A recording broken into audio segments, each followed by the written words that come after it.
This video contains strong language not suitable for all viewers. Viewer discretion is advised. Alright, It's working for me. welcome back to episode 5 of The Lost Minds of Phandelver that is edited. There you go. It's not as funny if you don't hurt yourself.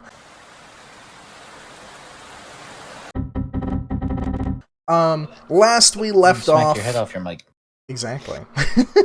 Our adventurers decided to go poking around looking for the red brands. They met up with Hollia Thornton at the Miners Exchange, who offered them 400 gold a pop. And also, Kendrick, you are now the proud owner of 2 health potions. Make sure to mark that on your sheet. That was part of the payment. She gave everyone 2 health potions except Kados. Remus took 4 total potions because Kados reasons. Nobody else spoke up. Nobody else spoke up. Gold too. So. No, he doesn't have your gold. I don't. Wex have any has gold. your gold. Yeah, Wex did. Rough, bro. Yeah. You don't get Wex's right. stuff. No. Which, meeting up with Hollia Thornton, she decided to give them 400 gold apiece plus 2 health potions if they were able to basically get rid of the leader of the local red brand group, Glassstaff. And she made it pretty clear that she didn't want them to be like murder hoboing through the castle or the manor. That's a manor, it's not a castle. But if people attack them, then so be it. Then they went and they talked to the young boy Carp, who is Carp Alderleaf, I don't know how to say his last name, and discovered that there is a tunnel out in the woods past Carp's little farm, and they went out there to investigate the secret tunnel, and our adventurers made it that far. They split up. Currently, Remus and Kados are going to investigate the hole, and Torak, Wex, and Tommy, Easiest name. it is, are on their way west looking to see if they can figure out what's on top up where this manor is. I think that's where we left off. Yeah, that is where we left off. Cool. Oh, wait. You guys got paid the episode before from Yes. the Lion Shield. Okay. Yep. Yes, we did. Okay. So who wants to go first? I'd say we left off with Remus and Kados before, so why don't we pick up with Tommy and Torak since Josh and I were the last ones to talk. This works for me. I don't know what's happening. All right. So We're trying to get on top. yeah, so if you look at the map, there's a bunch of trees on the eastern side below. Also, there's a map in the Discord with things names. Oh, So, amazing. Are we looking at the manor? Yeah, so you are Okay. under the second cliff down in the trees. You guys are moving west to go and head up on top of the manor currently. Bork, bork. Okay. Bork. Bork. Bork, bork. The sound of Torak. Bork, bork. Bork. So, Bork. So, I guess I'm gonna look at Thorak and I'm just gonna be like, well, which way do you reckon we go? I know we're trying to get on top, but do you got any ideas? Cause I'm trying to think of how we should do this. they're still dogs. I Bork, don't hear bork. any dogs. That's because his microphone is muted. Bork is his response. Are those your dogs or are they like neighbors' dogs? They're his dogs. What He has kind of 3 dogs? I What bet they kind of- found a 4 squirrel. dogs.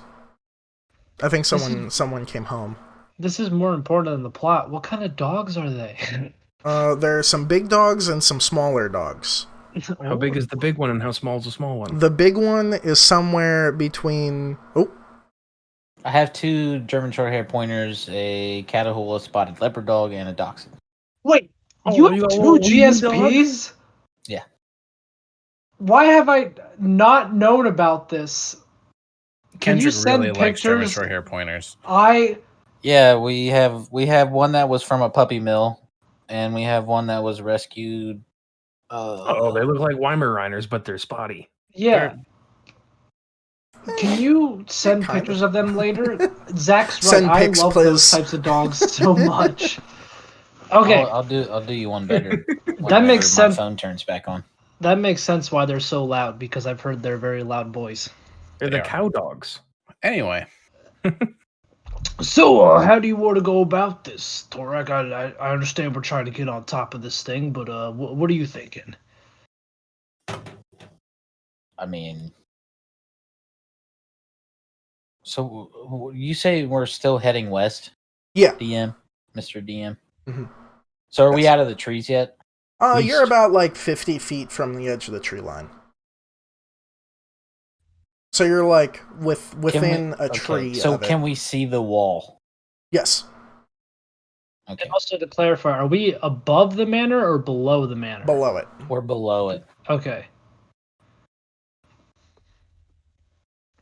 Well, I think the easiest way would be to follow the wall to the right when we hit it. So you want to go around the back side a little bit, and then we'll try to get up. Is that what you're saying? No, if we follow the wall, it'll take us to the front door. Oh, right. Maps.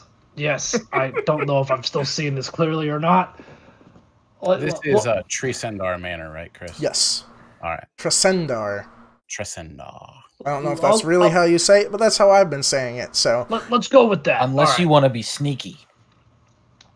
Well, I mean, we don't want to just walk in like, "Hey, what's up, everybody?" Do we? I mean, I'm a bugbear.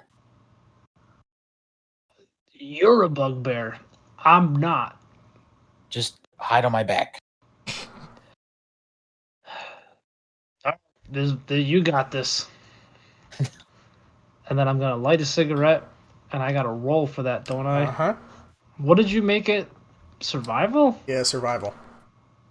For some reason. That is a 17. 17. You light the cigarette, no problem. Oh, thank God. Don't smoke, kids. Don't smoke. Don't vape either. Don't vape either. Yeah. Also bad. Just drink water. Drink water and eat mac and cheese. That's an tea. appropriate diet. And For a tea. second, I thought Brandon was straight up drinking Jim Beam out of the bottle, and I was like, "Holy shit!" And then I realized it dude. was iced tea. Green tea with mango. Ooh. All right, so we're going with the wall. Yeah.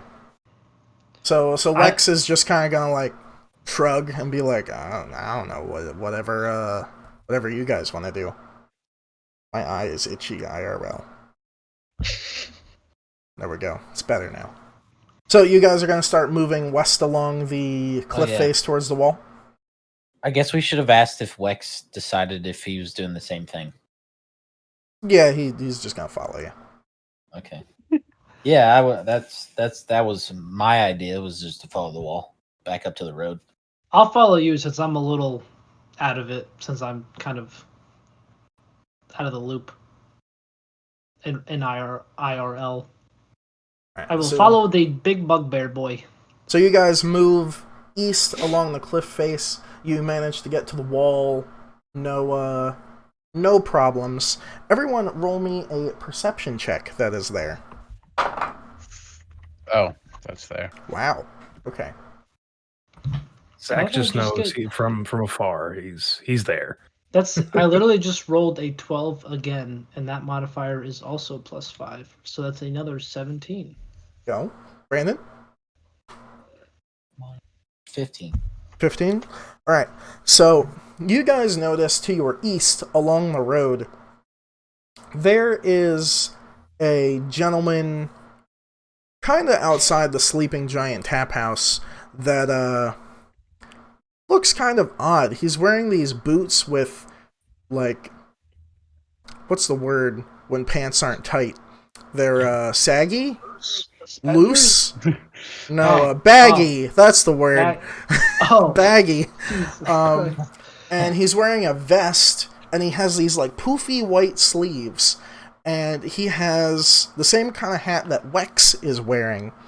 And Wex notices, and he goes, hey, that looks like one of my buddies. I'm gonna go see. Do you guys want to come with me to see if that's him? Sure. All right. Yeah.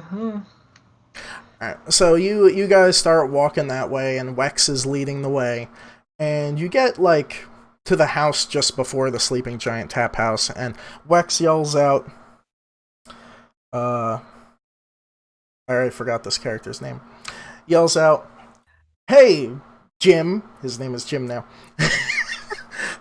is that you? And the guy turns around and goes, yeah, I've been looking for you, Wex, long time no see. And he's like, "Oh, what are you looking for me for? You know, like, what's going on?" And he goes, "Well, I have a bit of a job, and I could use your navigational skills if you're interested. It pays quite well." And this conversation goes on for a little bit, and Wex agrees, and goes, "Well, there he goes." Just out. There he goes. Wax. And he turns to you guys and goes, "Well, do Kados his money. you guys want to come, or are you gonna stay here?"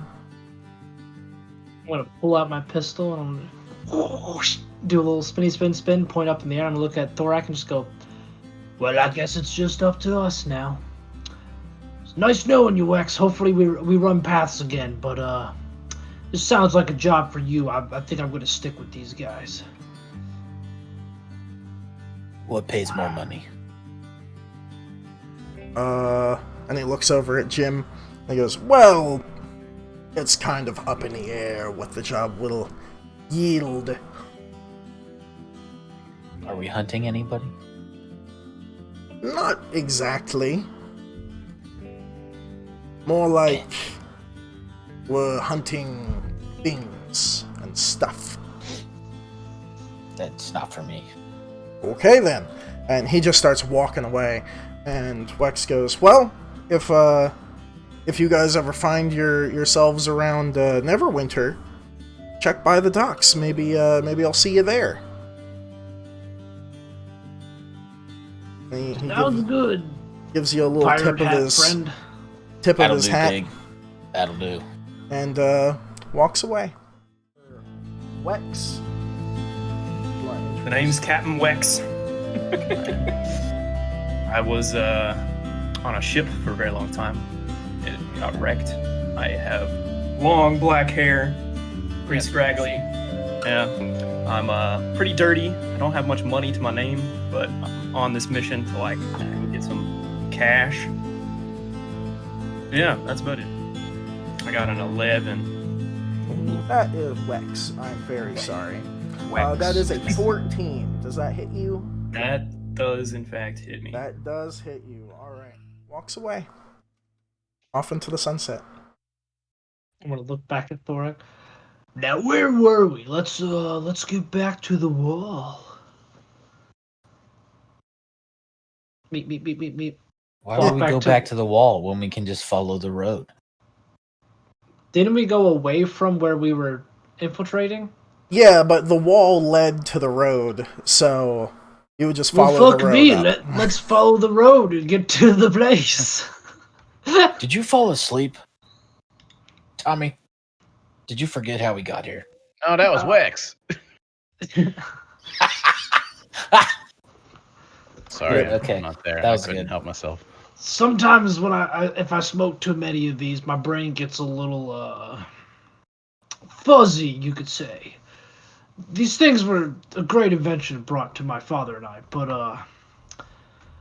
we'll talk about that some other time. Just lead the way, buddy. Don't do drugs. Okie dokie. So you guys start walking east up Don't do the drugs. are you guys doing this sneakily, or are you just walking up the road? I am just casually walking. Alright. Tommy, you just walking? I'm like trying to be aware of what's happening, but I'm not like crouching and like.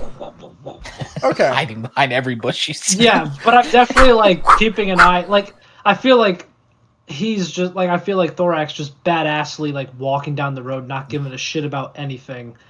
But I'm actually like keeping an eye out, like. Okay.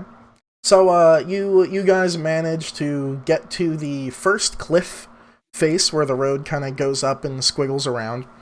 Make a perception check.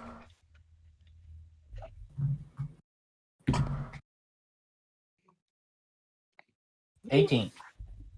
Okay. 8 plus 5. 13. Okay. So Tommy, you don't see anything. Nice. Mr. Torek, you do notice two figures up just crusting over the top of the hill towards the manor, wearing red cloaks, walking away. They don't seem to be walking away under any, they don't seem to be hurrying or worried. They're just walking. And they're walking away from you towards the manor. Tommy, I think we should follow them. Follow who? What are you talking about? Who do you see? There's two people at the top of the hill. They're wearing red. Red people are who we're fighting, trying to get our stuff back. Good eye, mate. Good eye. Let's let's follow. I agree. But we gotta be sneaky. We gotta be quick. I don't know if we have to be sneaky right now. Maybe at the top of the hill. Yeah, you're right. Okay. Alright, so Please you tell go. me someone understood that. I Gotta be sneaky. Gotta be quick. Flippy. Knox Yes. corner. And then Old school. Then he blows up the mine. Yes. Yes. have no Sorry. idea what you're talking about. It's But- an old claymation thing. Oh, Newt, am I right? So Newt. you guys continue up to the next cliff face, Mhm. up to the top of the thing. Well, I don't know why. You're not there. Yeah, shut up. Yeah. So you guys continue up.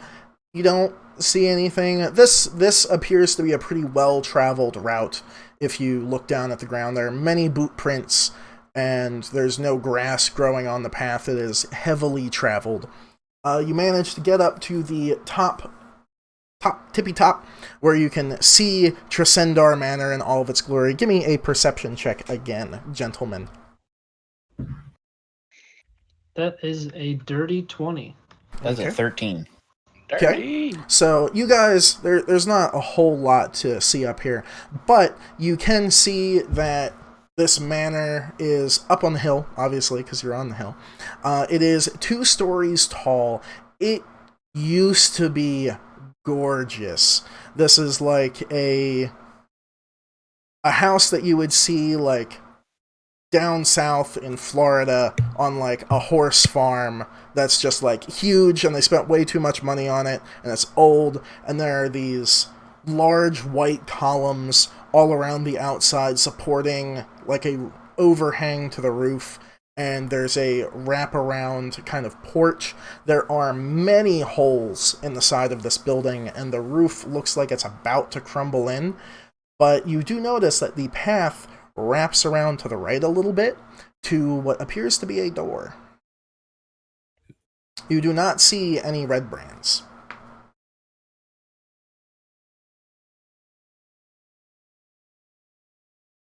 There it is. Sorry, that was weak. I felt it like in my chest. That's why I was like, ooh. A burp? Yeah, Okay. it was a weak burp. Okay.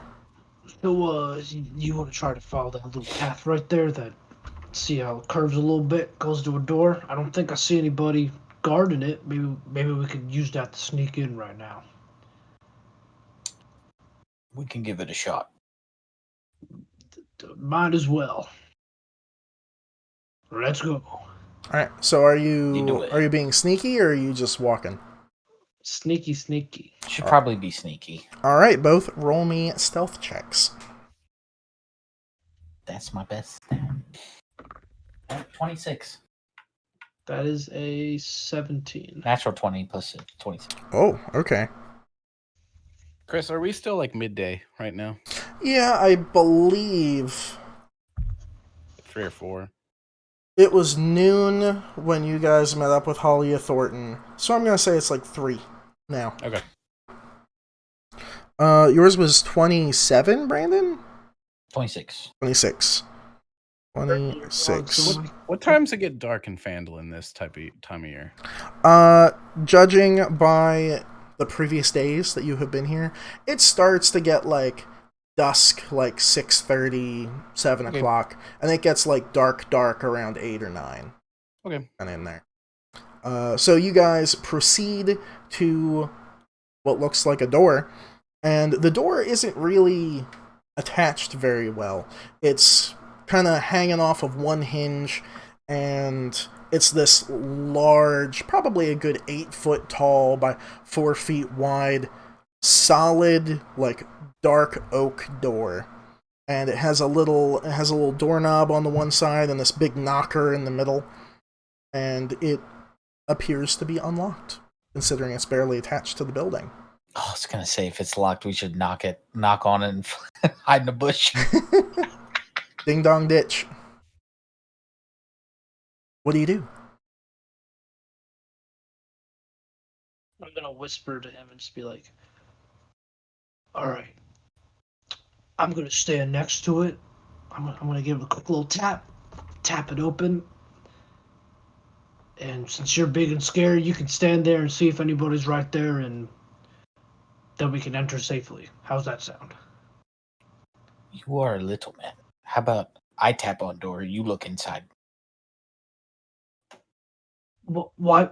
But if they see me, compared to them seeing you, this could go We're way not different. going in.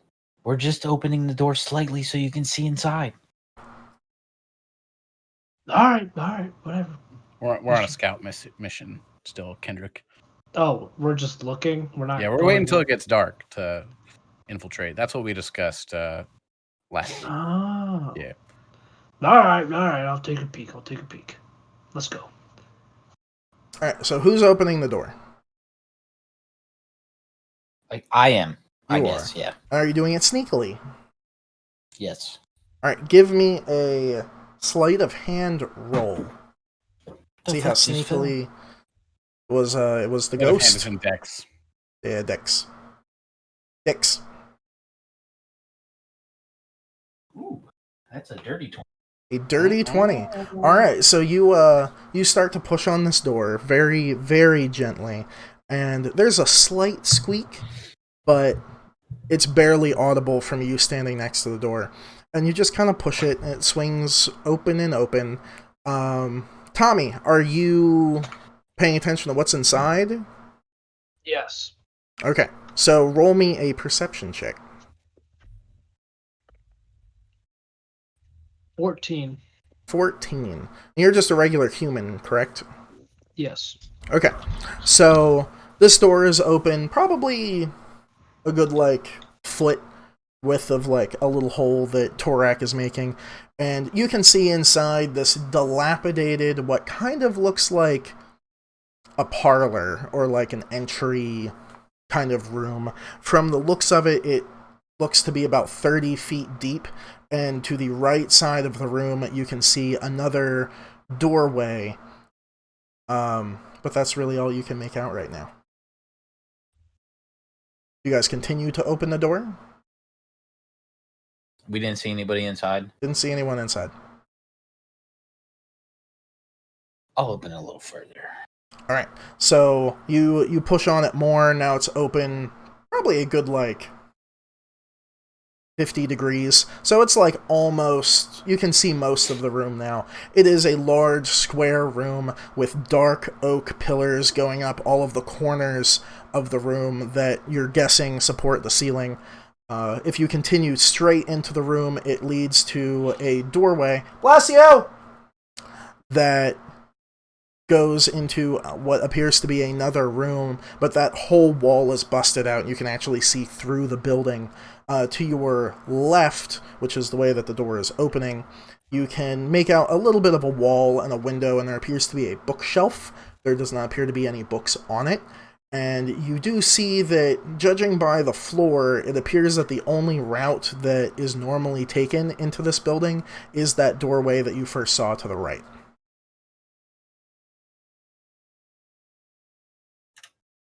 Still don't see Tommy, do anyone. you see anything? No, I don't see anything, but I feel like if we leave this door open, people are gonna know someone was here. So, So do we go inside? I don't know. We ain't trying to infiltrate quite yet, but do you But think we it'd be need to worth scout it? where they're at. We don't What- see them. Would it be worth it? If we don't see any, I think so.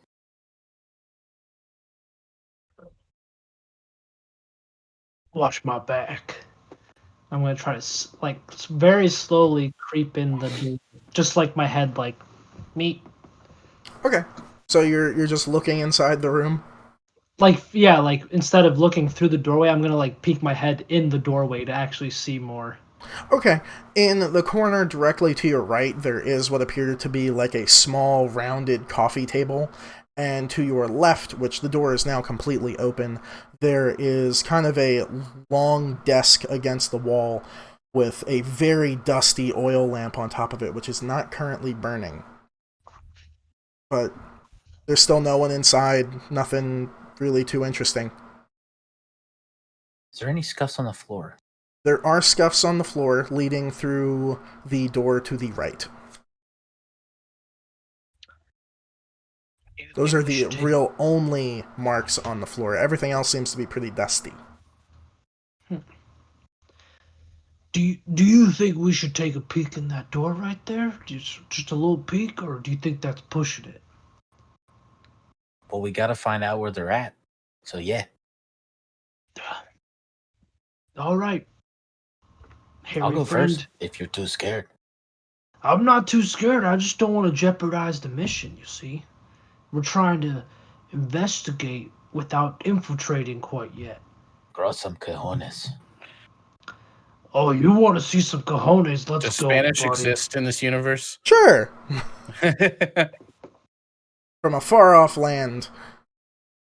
Grow some. Alright, so so who's going first? Where are we doing?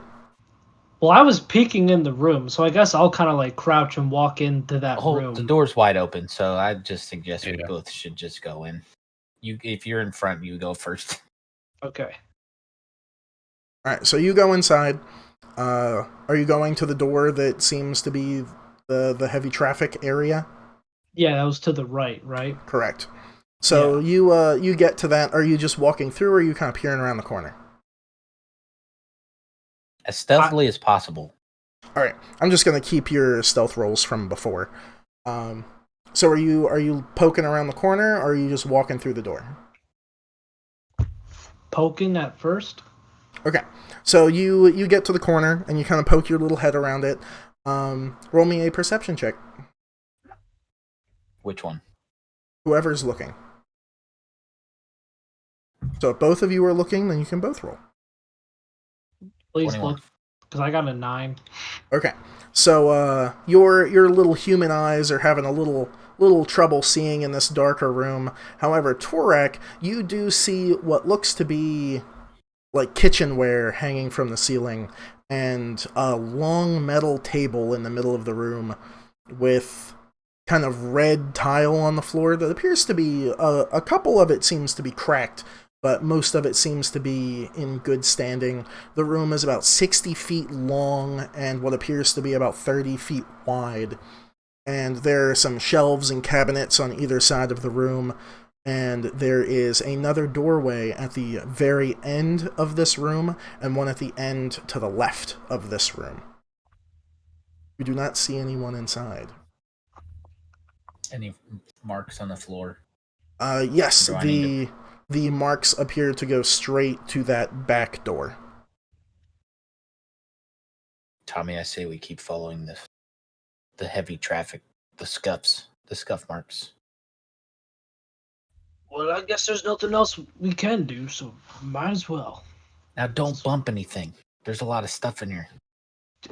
You're the giant hairy dude. Do not tell me to not bump anything. How about you don't bump anything? I rolled a 26. Alright, so you guys, who's leading the charge into this room? I'll do it. Okay, so you get into this room. There's some of the broken tile is kind of scattered across the ground. There are a couple like broken spoons and what appear to be like broomsticks, along with the heads of brooms, just kind of laying around. It seems to be just like random riffraff laying around. Are you going all the way through the room to this back door? I am. I don't know what Tommy's doing. Yeah, I guess I'll follow him. Okay, so you guys get to the Check end of the other door. this room. The door that leads to the north or to the left at the end of this room goes into a very dark room, but Torak, you can make out that there are bookshelves on the walls, and there's a large window on the other side that is very broken. Only one small little shard of glass remains in this window. You can tell that it used to be really pretty. There is also a staircase leading up on the left-hand side of this room. There don't appear to be any entrances or exits on the right-hand side, but there is one to the left under the stairs. Are you checking the door to the back of the kitchen as well? I am not. Okay. I will not. I don't know about what Mr. Tommy wants to do. I mean, I guess I'll just whisper, like, do you want me to check this door real quick? Make sure we're not having anyone come up behind us? If you want. I feel like it's just a closet. No, I might as well make sure. You know, you never know. This could go bad. Okay, so you are checking. This door is closed. So I gotta sneakily open it? Yes. Alright. So roll me a sleight of hand check. Zach is so dark. That's a 16. A 16. Alright, so you go to push on this door, and there is a latch to this door. Do you wanna open the door? It's just a little latch, there's like a little metal bar going through and a little metal bar going across this little hooky guy, and you would just pick it up and the door would swing open. Alright, so you open that with, it's just a door. You open the door. There is a little bit of kind of a dragging sound of the wooden door across the ground, probably because it's so old. It doesn't seem to be too loud though. Inside is lit with some sort of light coming from the right-hand side, and there are stairs leading down to the right. The stairs are a dark gray stone. It appears to be very well traveled.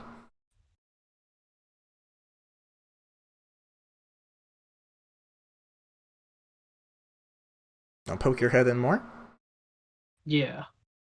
Okay, so you poke your whole head around the corner and you kind of look down, and there is an oil lamp at the bottom of these stairs and another door to the bottom right of the stairs. So you're in this room here, and the door kind of goes boom, and then the stairs go down here, and then back under, pretty much currently where you're standing to your right. It just goes under where you are. Roll me a perception check. I'm kind of glad that I didn't see this. Yeah? That is a solid 9. I would have walked down. Solid 10. A solid 10? You don't hear anything. However, there is that lantern flickering, which is the first sign of, like, real people that you have come across. Right. I'm gonna, like, kind of peek my head back out of the room towards Torak. I'm just gonna be like, hey, you might want to take a look at this. I think I got something over here. All right. Alright, so you're poking your head in? Yes? Yeah. Alright, so you poke your head in and you see the same thing. Gray, very dark gray stone steps leading down. There's an oil lantern hanging that is lit at the bottom of the staircase, and what appears to be a door which is kind of cracked open to the right-hand side under the staircase. Roll me a perception check.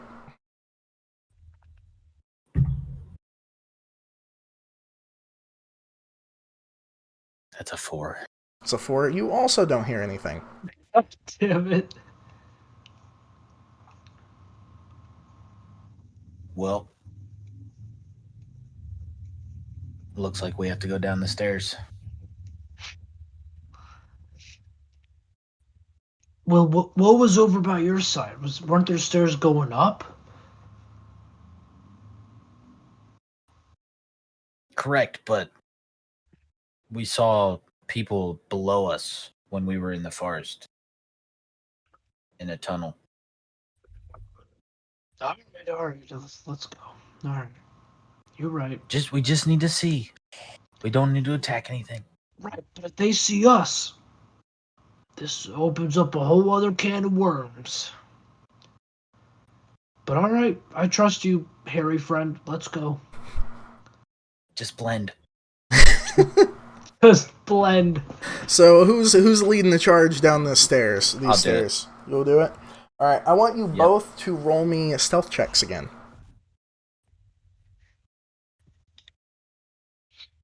Let's say 12. 12. Okay. That is an 8. What?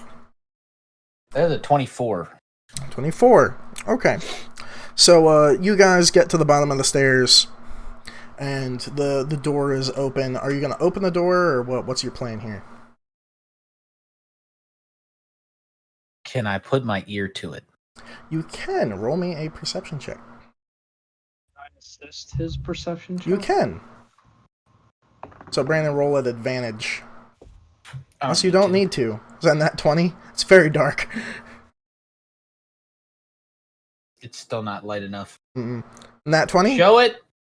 Oh. Show it. It's showing my keyboard. It really likes your keyboard. I'm going to guess that's a 20. Yeah. Okay. So you can hear on the other side of the door 3 male voices, kind of gruffin sounding, and they are currently talking about a caravan that they just recently got some beaver pelts from raiding, and how they're talking about how they're excited to get paid for a job for once, and they're kind of like joking around and just talking about like random stuff. You do hear what sounds like a door close, and then you can still make out voices, but you can't tell what they're saying. You get the feeling that they entered a different room.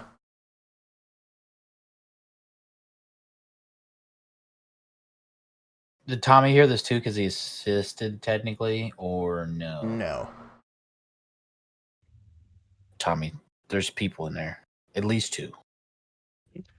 Guys in there! I'm just kidding. What do you want to do? There's at least 2 of us. Should we We're go not- back and try to tell the others? Well, to be honest, how helpful is there's 2 people here? Like, how helpful is that? Not saying we should engage, but no shit, there's 2 people here. There's probably more. Like, should we try to find out more? What are you even talking about? What do you Makes mean? What am sense I to talking me. about? You're not there. You're not there. So what are you guys doing? Are you exploring further? Where were the other 2 going? The other 2 people who you saw when you were You walking? just said through- they sounded like they came from a different. No. Where room, right? Remus and We're checking out. where Remus and Kados are? Yeah, we're checking out Yeah. the cave. Yeah, they're trying to find the cave, which they may or may not have found it by this point. so we don't know. You don't know. Gotcha.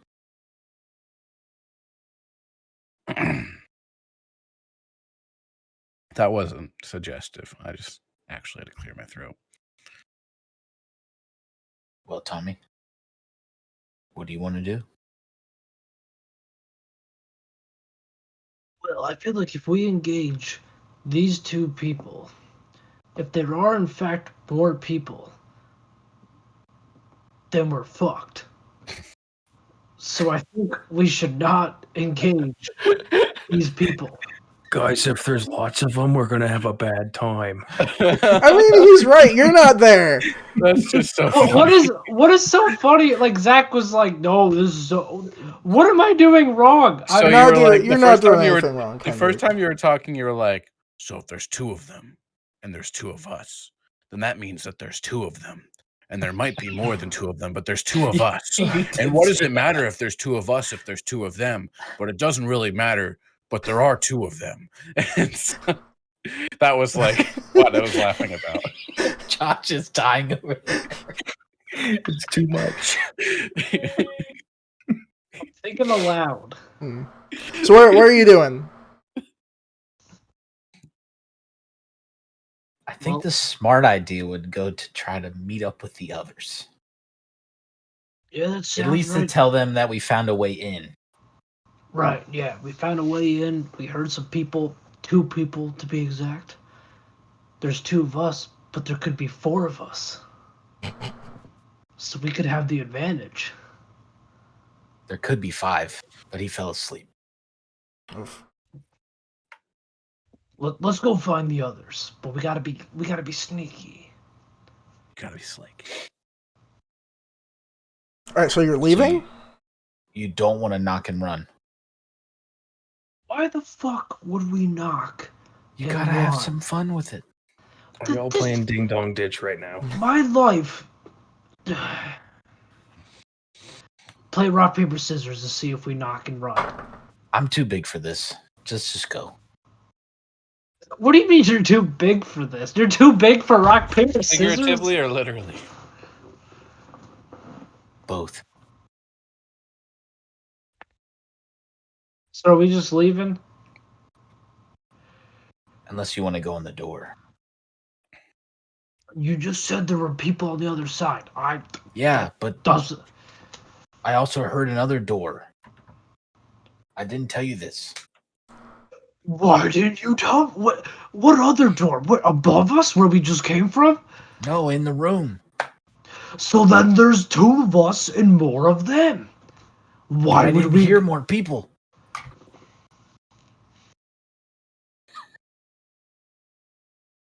Orak, do something and I'll react. I don't even know. I don't know what to do. Just figure it out. I want to I'll- pop my head in the door. Jesus. I just want to look. Are you I just opening want to the look. door stealthily or loudly? Yes. So stealthily. Yes. Roll me a sleight of Stealthily hand or check. loudly. Yes. Yes. It's okay, Kendrick. It's +4. Nat 1. If only, right? It's a 15. A 15. All right. So you kind of crack the door. It opens to your right. That one. That one. That would be fun. Inside, Yeah, it would. you roll me a perception check. That's only a 12. It's only a 12. This room is well lit. There are currently 6 oil lamps kind of hanging from either wall. It's a good 40 feet deep by 30 feet wide. To your right, there's a set of stone stairs that leads to the right. There's also a set that leads to the left, and they kind of go down, and then they go down again to this area on the floor, which you see in front of you. Probably about 30 feet in, you see what appears to be like a well. It's just kind of this weird square body of water that is kind of blocked in by bricks. What appears to be bricks or stones. There are some barrels, there are some crates, and you do notice a door to the right of this cistern that is currently closed.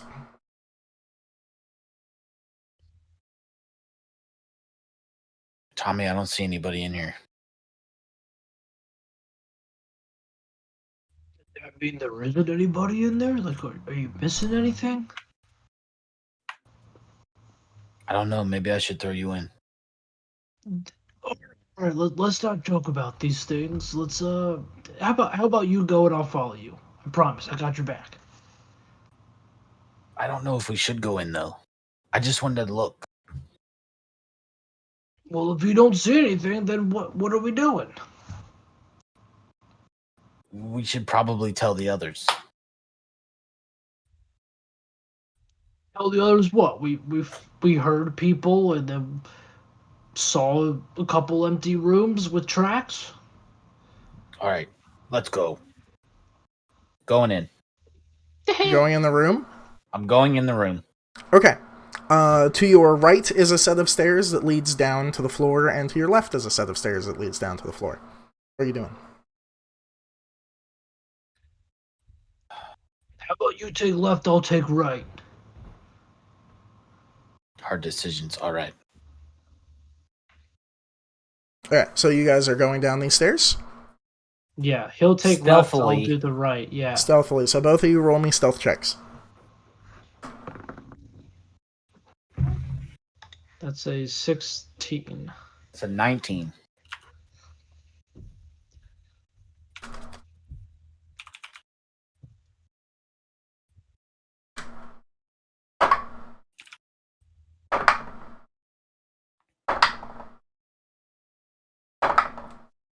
Okay, so you guys make it down these stairs. Fine. Down at the bottom, you do see to your west, which is in the direction from the door. The door is to the east. You're moving to the west. There is this cistern that's probably like 15 feet depth, like distance front to back, and 10 feet wide. There's a little bit of water pouring in from the wall, which you could not see when you were further away. To the left of that, there's a small alcove with a bunch of barrels in it, probably 7 to 12 barrels. And to the right of this cistern, there's another 4 barrels and 3 crates.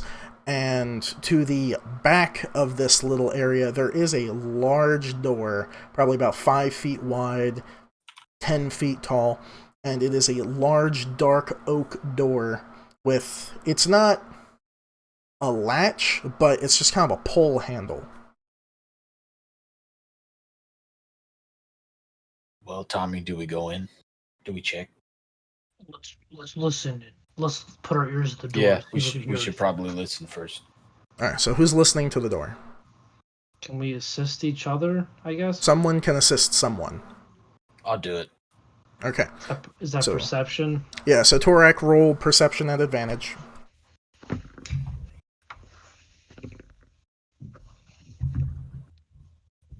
18. So through this With door, advantage, otherwise it's 10.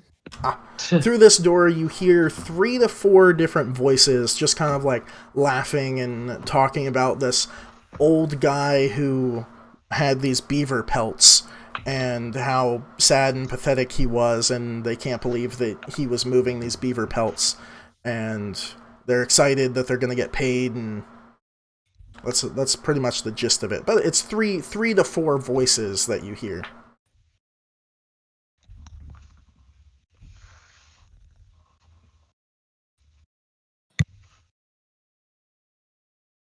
Uh-oh.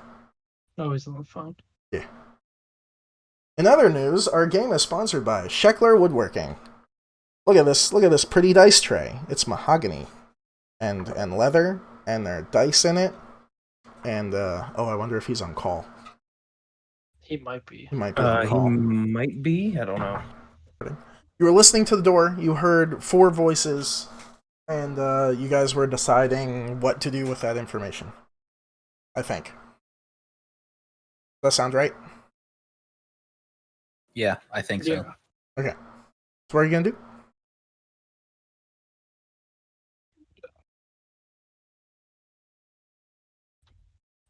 Tommy, I think we should go tell the others now where they're at. I think that's the best idea you've had all day. I said it twice already, okay? Alright, so you guys are leaving?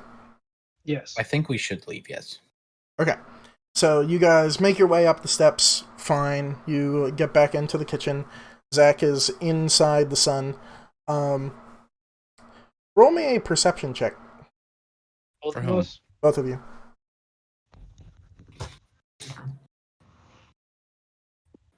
That is a dirty 20. Okay. Thank you, because I got a 4. Okay, so Tommy, you hear a plane. No, you hear coming from outside two voices that seem to be getting louder. You are currently in the kitchen of the manor. They're getting louder. They're getting louder. Coming from which direction, though? Coming from the way... Just for his... Trying to... Where you guys entered from. Yes. Okay. Wait, someone's coming. They're getting louder. Should we hide? Let's hide. If you hear voices, there's a door to the left. We should go back that one. Well, now it's on your right because you're leaving, but yes. Go. That one, the other door.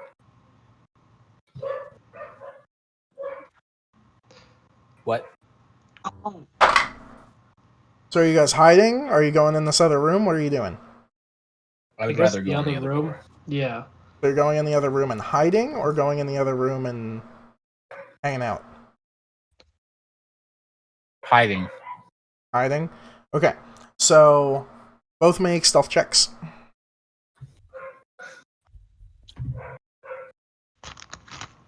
That's a 14. That is an 18. Okay. Alright, so you guys get into the room, and these two voices continue to get louder and louder. Now, Torak, you also hear them, and they all of a sudden get quite loud, and you see them walking past the door that you guys are currently hiding in the second room. And they walk through the kitchen into the stairwell that you guys were just in, and appear to be walking down the stairs. Their voices kind of trail off and get quieter and quieter.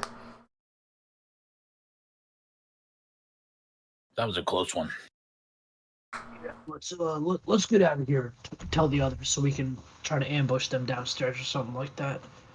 Yeah, I think that's a good idea. All right, let's get out of here. All right. So who's leading the charge? All right. So Torak, you guys go out the front door and make another perception check. Both of us? Sure.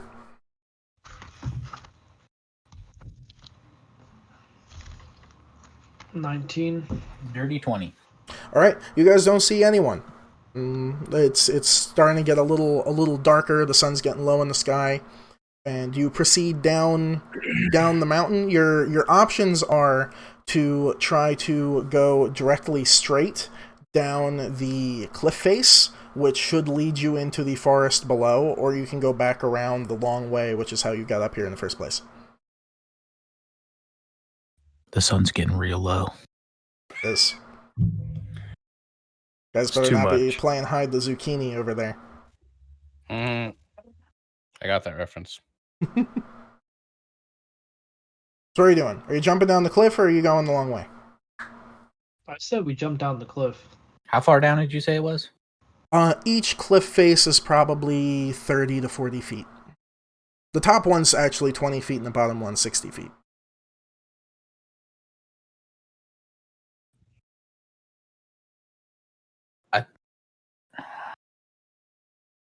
We can't just jump off, Tommy. I'm not saying just jump. I'm not a madman. You are a little human.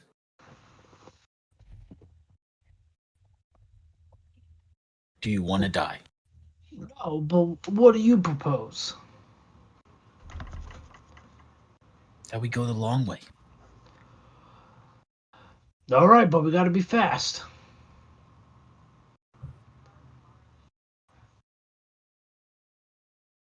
So are you guys leaving? Down the long way? I want to go the short way, but if he's going to be if you have back a good bit, idea, then go for it. Rope. Well, I feel like I always have some pretty good ideas. Plus, I know I have rope. I don't know if you have rope, but I feel like we could definitely get down here way easier than you think it is.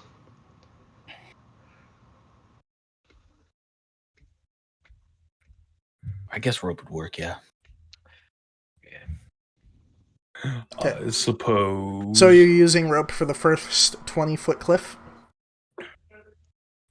We'll use one rope for the first 20-foot clip. Okay. It is 50 feet of rope. So you'll have 30 feet left over at the bottom. So Tommy, we might need your rope. who's I think I have rope too. Hold on. okay. You probably have rope. Oh, press the wrong button. Most and people close out start the with window. rope. It just kind of happens that way. Tommy, tie your rope to mine. Yeah, you have rope. Wait. You each have 50 feet of rope. The first cliff face is only 20 feet. It appeared like you guys peering over the cliff, you could probably make it down, like, freeballing it if you really wanted to. Okay, so I got an idea. Okay. I have bear claws. Hmm. Can I scale Yeah. or jump and? I do Well, you can attempt to climb down. that. I would rather attempt to climb down the first instead of use a rope. Okay. So you guys are both attempting to climb down? Yeah. So both roll me acrobatics checks. Oof. Ooh, that's a Oh, that's not 20. That's a dirty 20. Okay. That is a 16. 16. All right, you guys both make it down the 20-foot cliff with relative ease. And you thought this was a bad idea. Yeah, that's what I thought. Now we use rope. So now you guys are standing on probably like a 10-foot plateau, kind of, that you can go down the other cliff, or you could walk around to the side. What are you doing? We can tie our rope Let's go down together the other cliff. if we needed. Or we could just use one rope and get ourselves down. Yeah, let's use your rope. Okay. So, Tommy, you're tying a rope to one of the nearby trees? Yes? Yes. Maybe? Yes? Okay, give me a survival check to see how well you can tie this rope. We're fucked. That's a 15. 15. Alright. It appears to be solid. Alright, so who's climbing down first? I'll do it.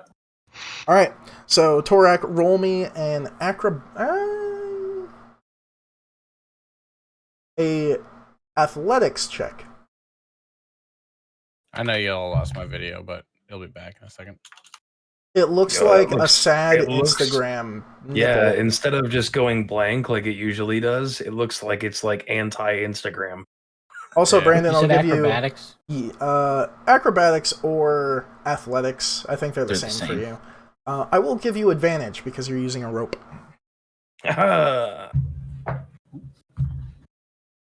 Thanks, rope. Well, it's either an 18 or a 23, so... Okay, so you make it all the way down the rope. There is about 13 feet left to the ground. When you get to the bottom of this rope. Can I jump? You can jump. You would roll me... Would that be acrobatics to stick the landing, I think? Yeah. Yeah? Roll me an acrobatics check. Acrobatic check. See, that is a 15. A 15. You stick the landing. Your knee kind of hurts a little bit because you kind of went down onto one knee when you got down there, but you seem to be fine. So, as a bugbear, do I have bear legs or bug legs? You do not have bug legs. I don't know why they're called bugbears because they're like people I know. bears. Yeah, they Oh, literally don't look like bugs at all. They just No, look they like don't. bears. Yeah. All right, so Tommy, try and climb down. Yeah, I'm gonna climb down the rope. Give me a athletics or acrobatics. You also get advantage because rope. We'll go with acrobatics. So that's 19. 19. All right, so you get to the bottom of this rope, no problems. There is 13 feet down to the ground under you. I will try to stick I'll the catch you, wind down Tommy. as well. Are you trying to get caught, or are you trying to just jump? I'm just trying to not die. So, does that mean advantage if he's trying to catch me? You would both roll checks So I'm rolling to see I guess, if he for- catches you. So you roll me an acrobatics check, and Brandon roll me an athletics check. Let's say 22. 19. All right, so you catch Tommy in your arms like a beautiful damsel out of a window. I was really hoping it was going to be a 1. That's what I was hoping in our other campaign when I caught Damn it. Lythar. Because it would be No. funny. Nothing against Kendrick. It would just be Just funny. like this, and then he just just falls to boosh. the Kendrick, ground. if it was your character or anybody else's character, it'd be the same thing. Yeah. All right, so you guys are now at the bottom of the cliff, which I think is a great time to jump over to what Kados and Remus have been up to. All right, so Sorry we're that was so long-winded. rewinding back to around 3 o'clock. yeah, so 4 o'clock? When we last left off, we could see some of the Red Ram folks kind of walking around the base of the cliff, and they're definitely going towards something. You told us we saw some of them. They were up on top of the cliff. They were up on top of the cliff. All right. Yeah, yeah. So to me, if I'm looking for a tunnel,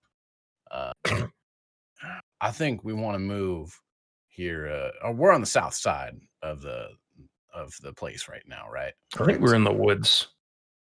Yes, we're on the south side. So to me, I think we want to move east, Kados, and see if we can pick up on that there secret tunnel. I think we should probably move closely to the wall because the tunnel will be in the wall, I think, probably. Maybe it's before the wall. Maybe the tunnel goes under the wall. I don't think that's how tunnels work. Tunnels go underground, down.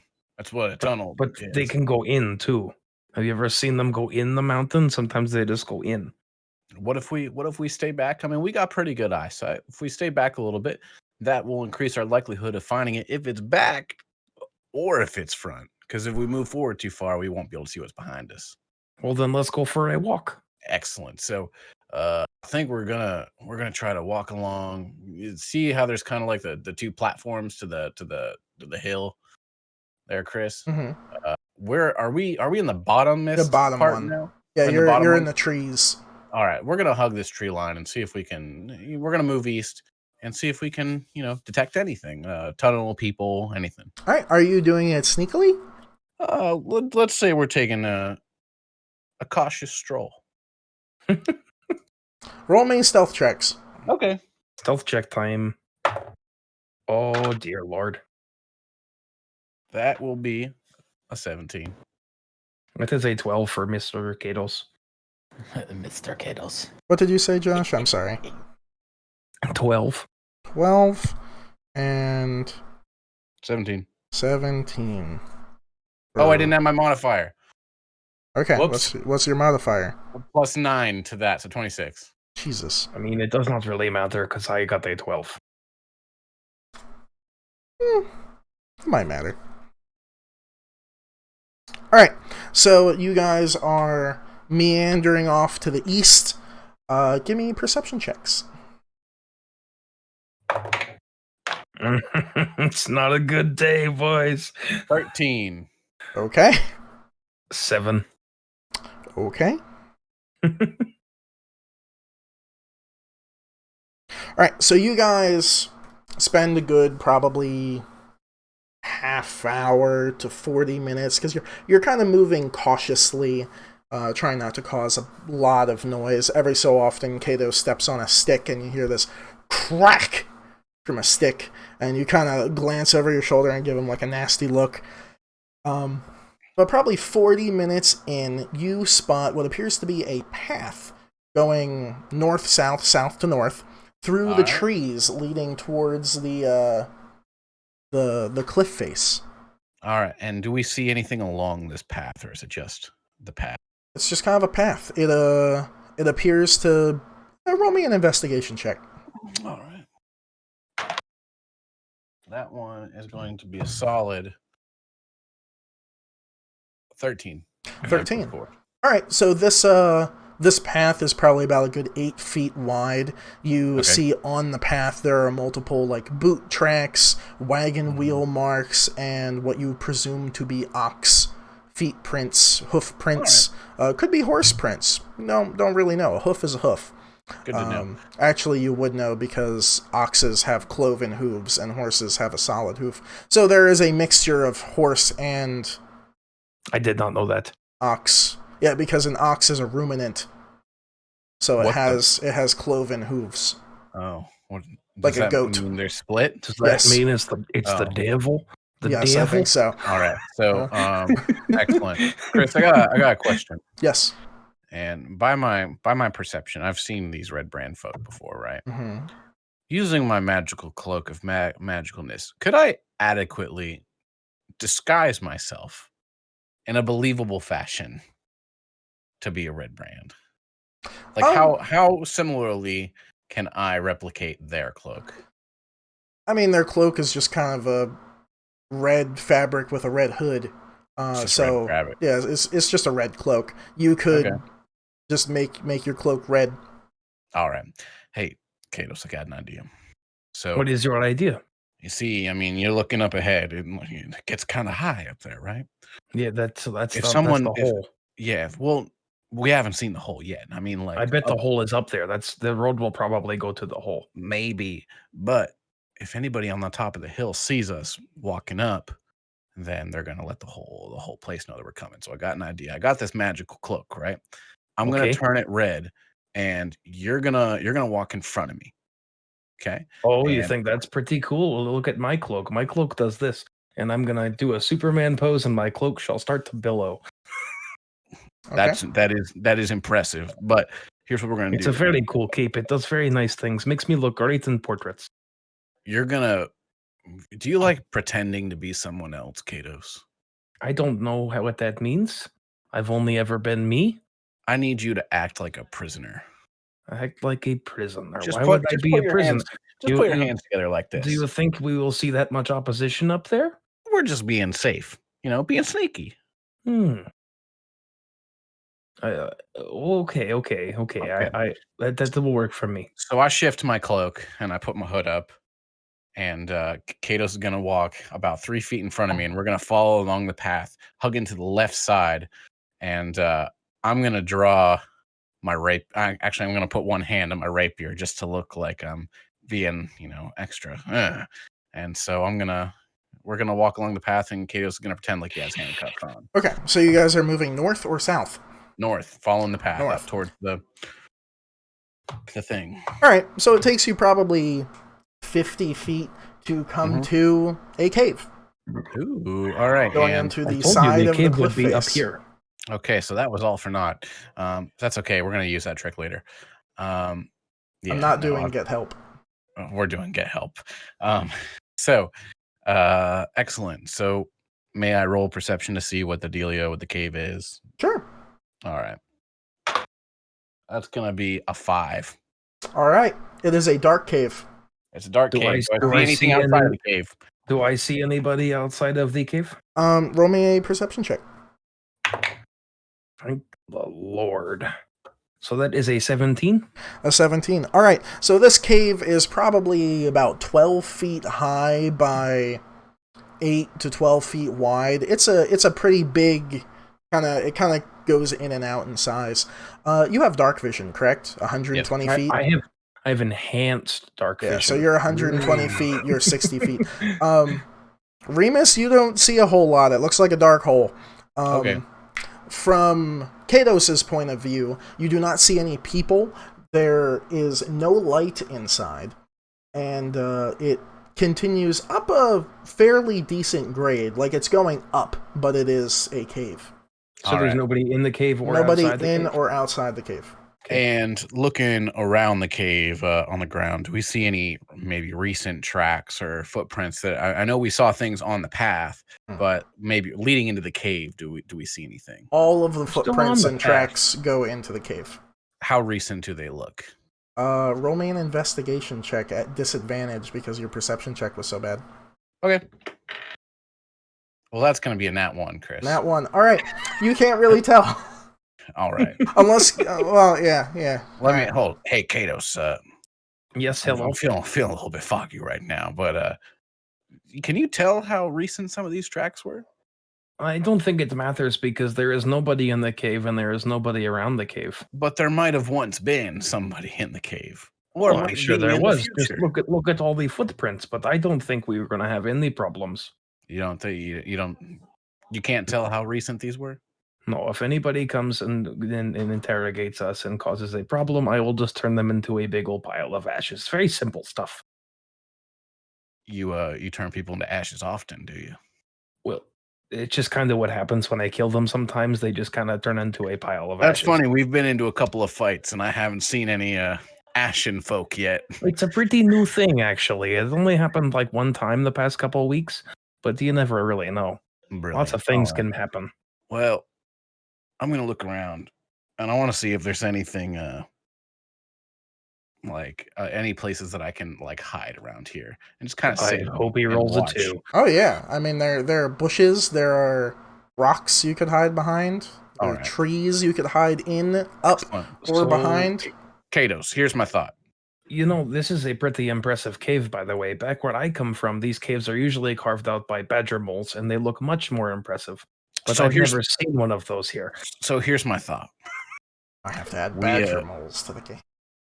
We maybe we stake out this cave for a little bit. Our friends are going to be stuck watching, looking up above for a little bit, and then maybe we stake out this cave. We see if anybody comes out. We see if anybody goes in, and we just try to see if we notice any like guard patrols for when we I hit would tonight. agree with you, but I don't know how deep in we should go. We don't know how far away our I'm not friends s- are or I'm when they not will be saying back. I'm not saying we go in the cave. I'm saying we sit outside of the cave. Oh, I want to go in the cave, maybe just a little bit. It's very empty. I can see into the cave. There is nobody there. There is no lights. But problem is, if somebody turns a corner down in that cave, we only got one direction to go. Remember, we want to be unseen. This is true. This is true. So you want to camp outside of the cave we until we stake it out. We maybe until have a we hide a rock. find I can until we jump in a find our tree. goofy friends? Yeah, until they come and find us. We haven't traveled too far, so This is very true. so I'm gonna look around, and I want to look for the most treest of trees, the one that I can get the highest on safely, but also the one Treest that of offers me trees. the one that offers me the most concealment. Roll me a perception check. Okay. Or investigation. Whichever one's better. Okay. Hoping for a 2, boys. An 18. It's an 18. He All right. he So climbed a there's sapling. there's a fairly large tree, just probably like 3 or 4 trees back.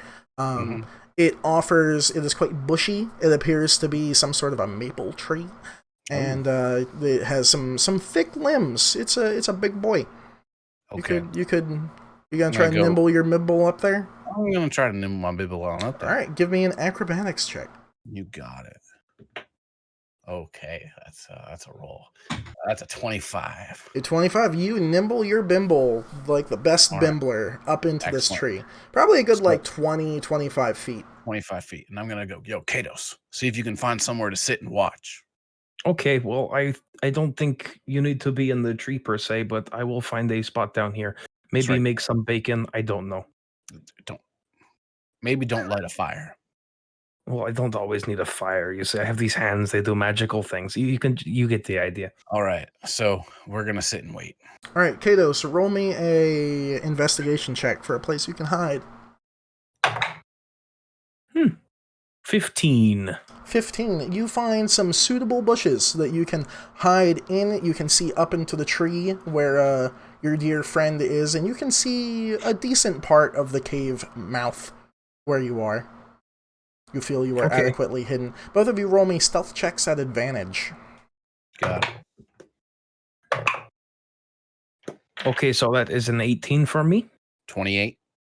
Okay. Jesus crikey almighty. We're level 4 and you're rolling 28s. All right. So, how long are you guys waiting? Is Until we see either our party or somebody else. Yeah. Okay. Probably an hour goes by. Nothing really too interesting happens. But then, I assume both of you are like actively perceiving and looking for things. Both of you roll me perception checks. 19. 18. Okay, so both of you hear coming from your south some voices. They do not sound familiar. And probably a good 10 minutes go by, and eventually you see a wagon with about 7 people around it walking up this trail. They all are wearing red cloaks. And the wagon passes by. They don't really seem to be interested in looking around. It seems Are they going into the cave? They are moving towards the cave. They're just following the trail. You do see that the wagon appears to have some sort of pelts inside of it, and like 6 barrels. How close am I to the cave? About 30 feet. Okay. There are 7 of them. 6 guys. She's 7. Are they close to the cave now? They are moving towards the cave, yes. All right, I just watch. I am going to wait until they are about 5 feet from the cave, and then I'm gonna do a thing. Okay. They get 5 feet from the cave. Okay, I am going to use my thaumaturgy. Oh my god. To make it sound like there is a wailing banshee inside of the cave to try and make them run away. Roll me a performance check. That's performance? Thaumaturgy doesn't require a check. It doesn't? It's just a cast spell. it. No, Nope, it just happens. Yeah. You know what a banshee sounds like?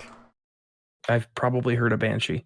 You can, you just can. This sharp, piercing, awful scream. I want it to like emit from this cave in bursts for the next 30 seconds.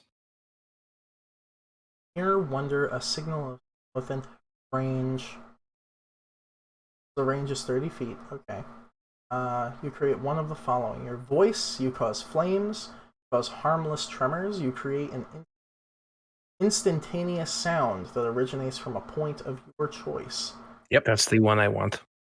Cry of a raven, ominous. You can shut windows, stuff like that. Yeah. Thaumaturgy is sweet. Okay. So you're trying. What's your goal here? To scare them away so they do not go in the cave. Okay.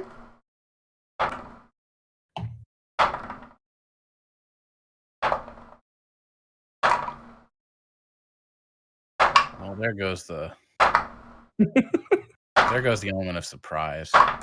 Well, they still don't know. They might think now it's they're a on banshee. edge. Okay. So all of them stop, and a couple of them start to take like some pretty sizable steps back. 3 of them, however, kind of stop for a second and look around and just go, "Oh, that's just that thing causing fucking trouble for us again," and continue walking into the cave. Do we both hear this? You do. Okay. I look down to Kato, so I'm like, I know that was you, but what thing is in the cave? You guys are also probably like 40 feet apart. Yeah, because you're 25 feet up in a tree, and he is on the ground in a bush on the opposite side of the road as you. Okay. He's not like directly under you. Well, he can see me, right? Yeah. I kind of look to him and I go,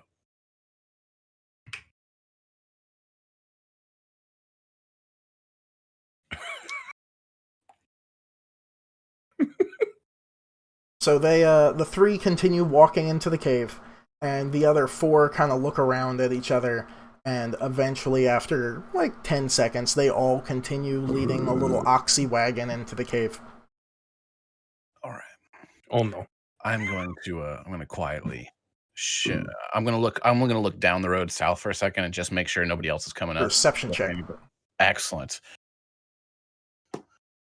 That is going to be a 17? 17? You don't see anyone coming up? Nobody's coming down. Coming up. All right. Well, I'm going to shimmy down Give me quietly. an acrobatics check. Yep. 21? 21? 14 All right. plus 7? You make your way down the tree very quietly with a few issues. All right. I cross the road over to Kato's. And, Okay. And I say, I kind of crouch down next to him and I say, all right, well, we know there's something in that cave now, because I know that was you making that weird sound because you're weird like that. But apparently something in that cave would make some sort of nasty noise. So there's probably some sort of nasty creature.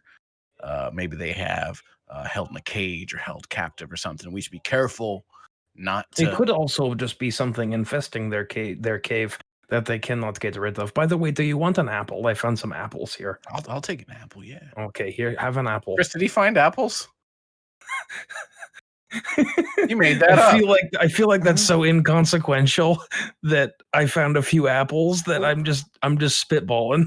Roll me a nature check, Josh. 6. 6. So he hands you this apple, and it is a walnut. It is a bright green walnut, still in its shell, very not ready to eat. So I look at it and I go, "Thanks, Kados." And Anytime. I put it in my bag. So I think with what we found, or we see that it's some sort of like receiving area where they're shipping in their goods and maybe not their main entrance. We head back west. We see if we can meet up with the rest of our team with Wex. I still think it would be very smart to maybe go in through the cave, but I don't know. I think it's a smart idea to go in through the cave, but I think we should all go together. Well, yes, we will wait for our compadres, and then we will all. They don't know. They don't know we're over here, so I say we head west a little bit and see if we can meet up with them. It sounds like a good idea. Yes. All right. Well, we're gonna try to make our way west sneakily. Now that it's starting to get a little dimmer, it's about 4 o'clock now. Yeah, both roll me stealth checks. What would it be? Yeah, it's approaching like 5 o'clock. 16. Okay. 10. Okay. All right, so you guys continue walking over towards the west. It's a little slower going and a little louder going than it was before, but every time Kato steps on a stick that's loud, you kind of look over your shoulder and give him a glance, and then proceed to also step on a stick because you're no longer paying attention to where you're going because you're giving him a nasty look. You do manage probably 40 to 50 minutes later get to about 100 feet from the edge of the tree line, and as you're getting to that position, both roll me perception checks. 18. 7. Okay.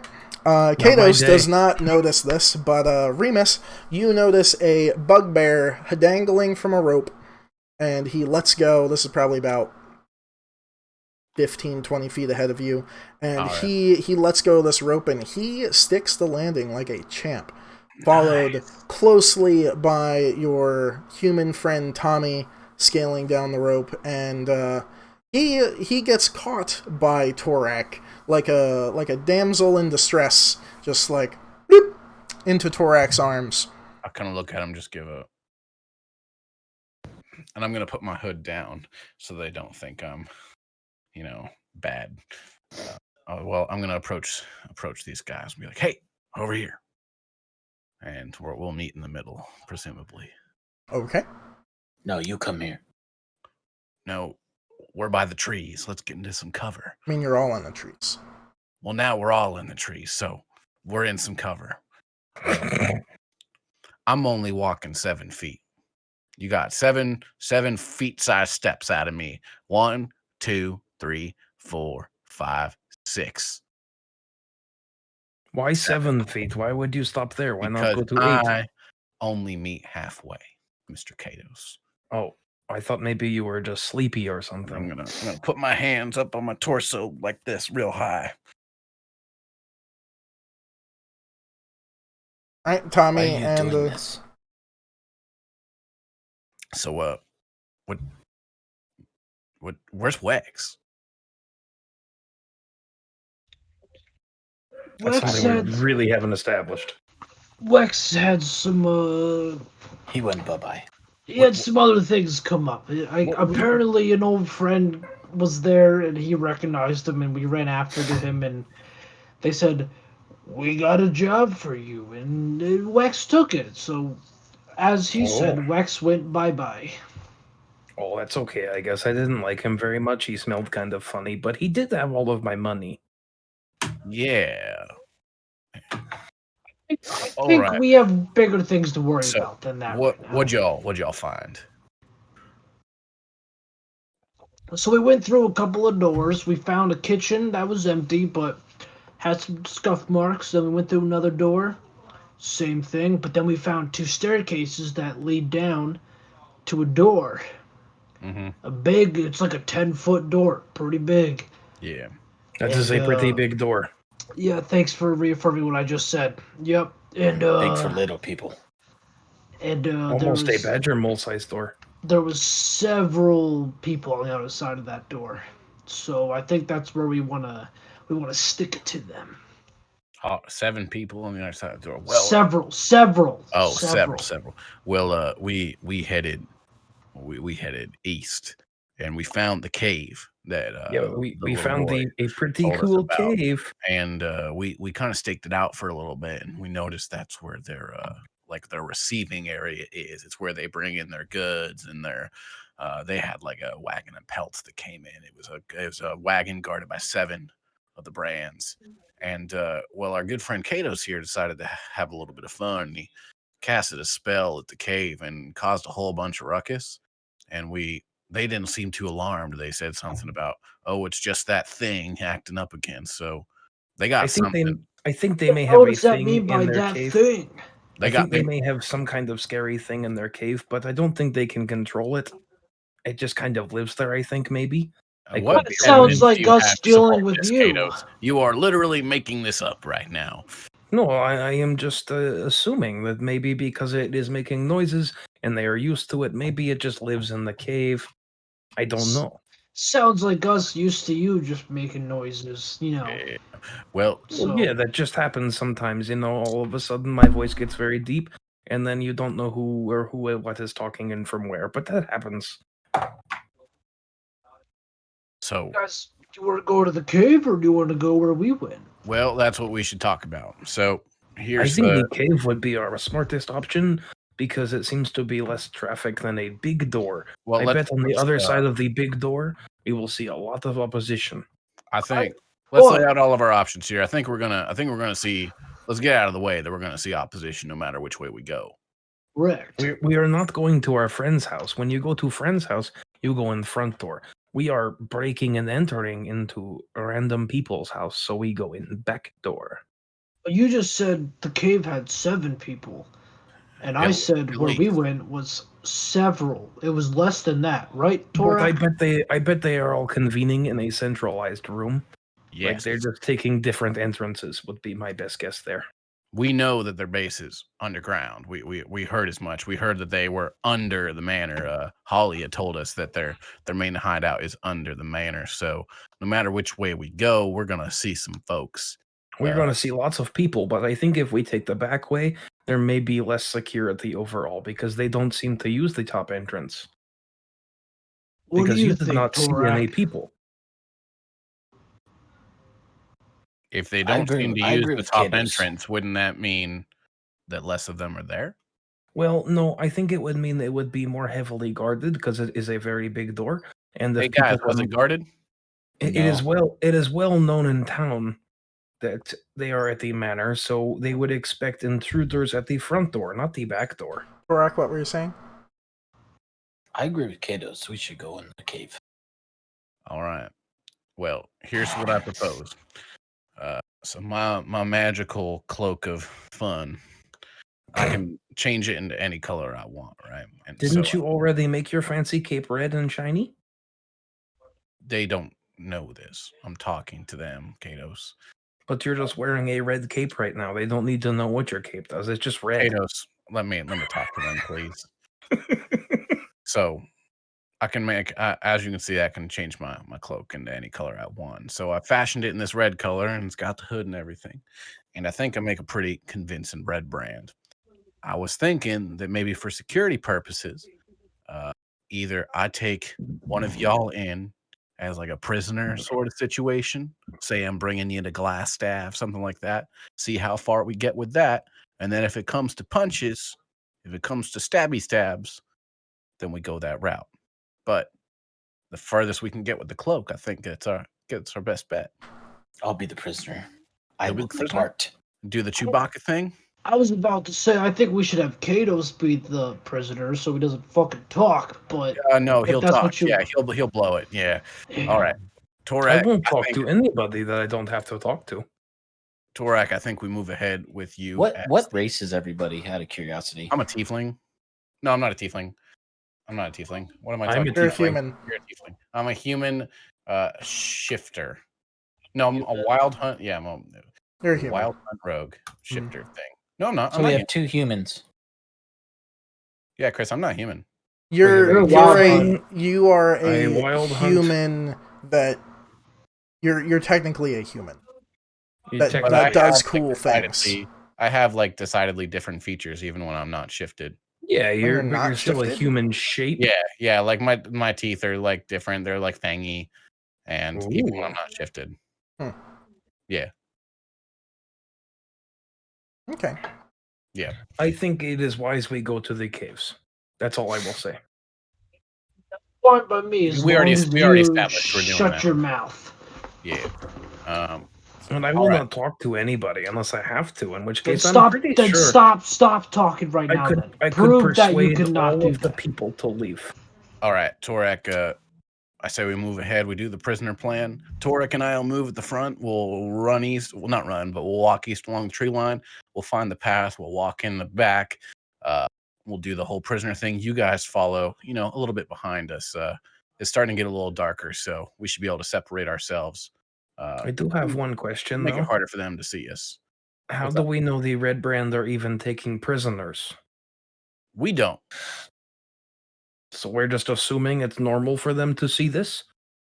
I mean, I don't think anything's normal about a bugbear. So I don't think anything's normal in this whole thing, but here we are. okay. We good to go? Well, I'm good to go. Let's do it. All right. So you guys are just walking that way, or are you walking sneakily until you get to the path, or? Yeah. All right. So everyone, roll me stealth checks. That's my bread and butter. 19. 10 plus 9. I got a 19 as well. I got a 25. Kendrick, you are very quiet. Yeah. What you say, Kendrick? What? 23. Okay. And what was yours, Brandon? 5. 24. 24? 24. Okay. So, and then Katos and Tommy, who's walking first out of the two of you? Me. Okay.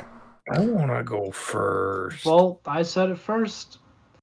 All right. Shotgun. So you guys meander your way that way. It takes a good 15 minutes to an hour since there are the 4 of you, but you eventually do come to the path which Katos and forgot your name, Remus, found earlier.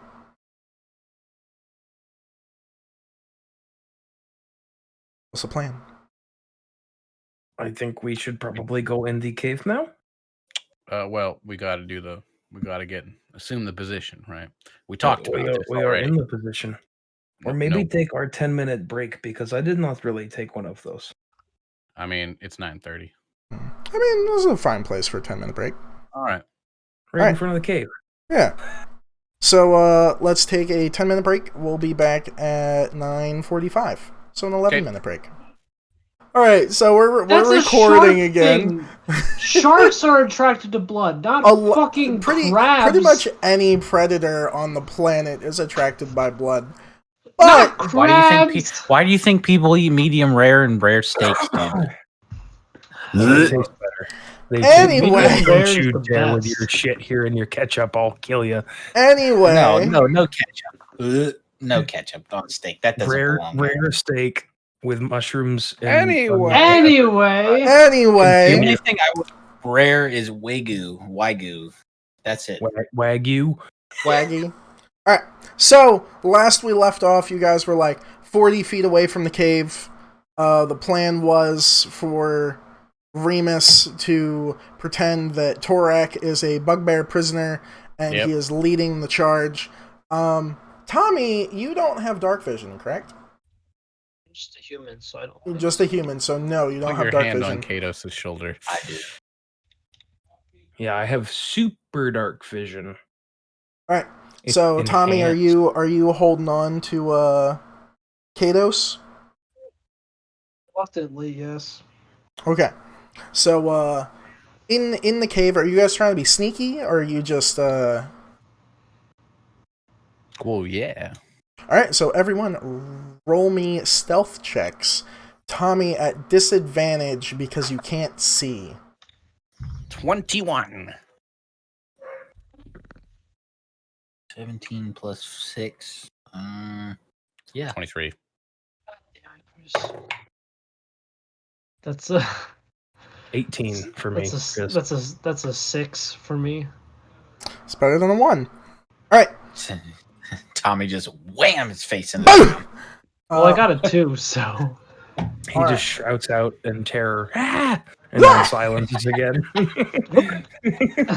All right. So you guys start moving into this cave. Everyone, make me perception checks. am I also at disadvantage? You're at disadvantage. That's a 21 for me. 14. Is a 13. Jesus Christ.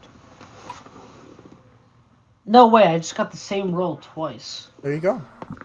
For the second time today. So that's amazing. So that's a 16. A 16. All right. So you guys don't hear anything. The ones of you who can see in the dark notice that this cave stays a pretty consistent, like 10 to 12 feet high. It does vary in width, sometimes going down to like 6 feet in width, but most of the time it's a good like 8 to 10 feet wide. You are going up at a pretty decent incline. Probably takes you a good 100 feet until there's a slight glow coming from further in it. It kind of seems to go over a little like hill and you presume level out. Well, we keep moving. Okay.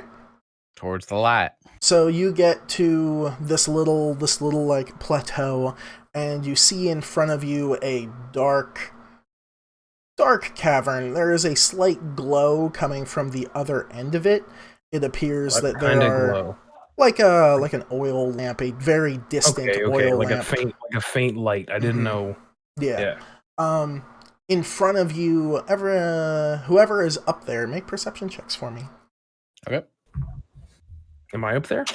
Are we I think everyone is pretty much up there. I rolled a D8, not a D20. Natural 20. Am I at disadvantage still? Yes. 13. I had a 12.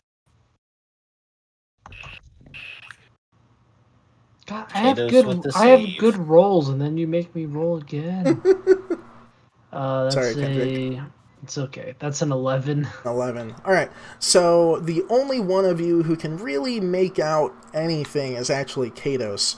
Katos, you see in front of you a bridge leading to the right over what appears to be a drop-off in the middle of this pretty decently sized cavern.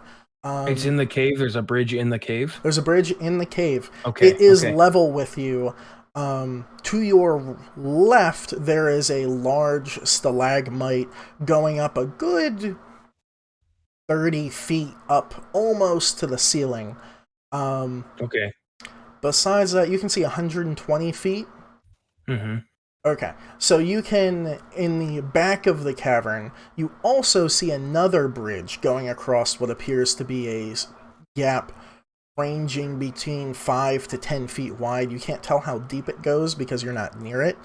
And the oil lamp appears to be coming from the opposite side of the cavern, a little off to your right. You don't see anyone moving around the light or anything like that. It appears to be. I don't see any obvious people. I just see like there's a light in the back. Yes, but there's no people in front of that. Mm-mm. Okay, got it. Do you relay that to your party? So it's a pretty big cave in there, but I don't see anybody. All I see back there is a lamp. There is no one anywhere close to the mouth of this cave. I think we could just sneak on in there and see what is going on without any issue. All right. We keep doing the prisoner game. I don't think it is necessary because I don't see anybody in this cave at all. That's great and all, but we're gonna keep doing it. So we keep doing the prisoner game. Yeah, Tommy and Katos just stick back a little bit. So if any of them Red Brand guys see us, they see the two of us first instead of picking you guys out and going to fisticuffs right away. We might be able to talk our way out of some stuff. Aye, Captain. All right, we proceed. Okay. You get probably 10 feet into the room, and let's see. How many of you are there? There's 5 of you. Mm-hmm. There isn't a D5.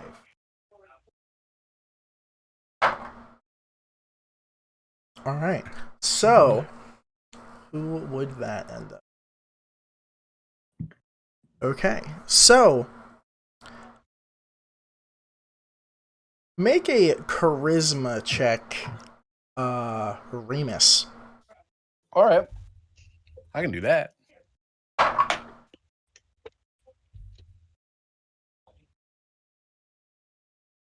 $20. 20. Okay. Yeah. 17 plus 3. Nothing real interesting seems to happen. Okay. You don't feel anything, nothing like that. You guys continue another 5 feet into the room. Korak, make a charisma check. Is it a saving throw or a check? Check. Okay. Modifier.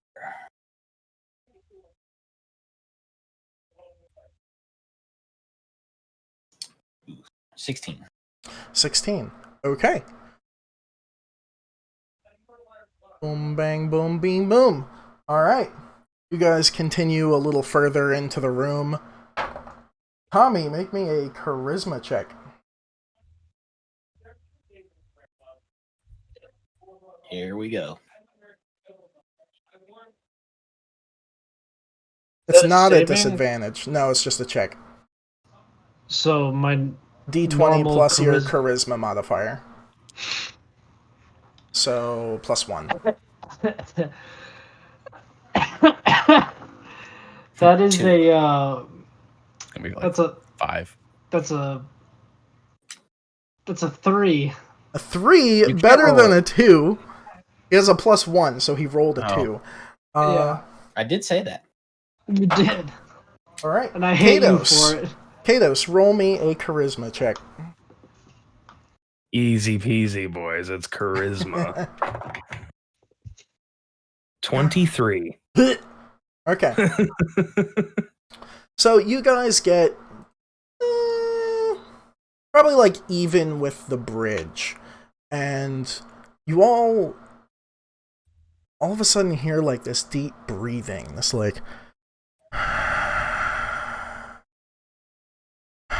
then sounds like almost me going after going up steps. Yeah, right? And then almost you hear this voice, but it doesn't seem to have an origin. It's it's everywhere and nowhere at the same time. Disembodied voice. Disembodied voice. And you hear it go, Where's Concho? "You are not Red Brand. You are not prisoner. You are a hunted one. You are a mystery to me. Why are you here?" Did anybody else hear that, or was that one just in my head too? We all. Y'all heard that voice? Oh, you see, I think that's pretty normal. I don't think it's a big deal. I get a lot of those voices in my head, so probably just ignore it. The rest of you, y'all hear that voice?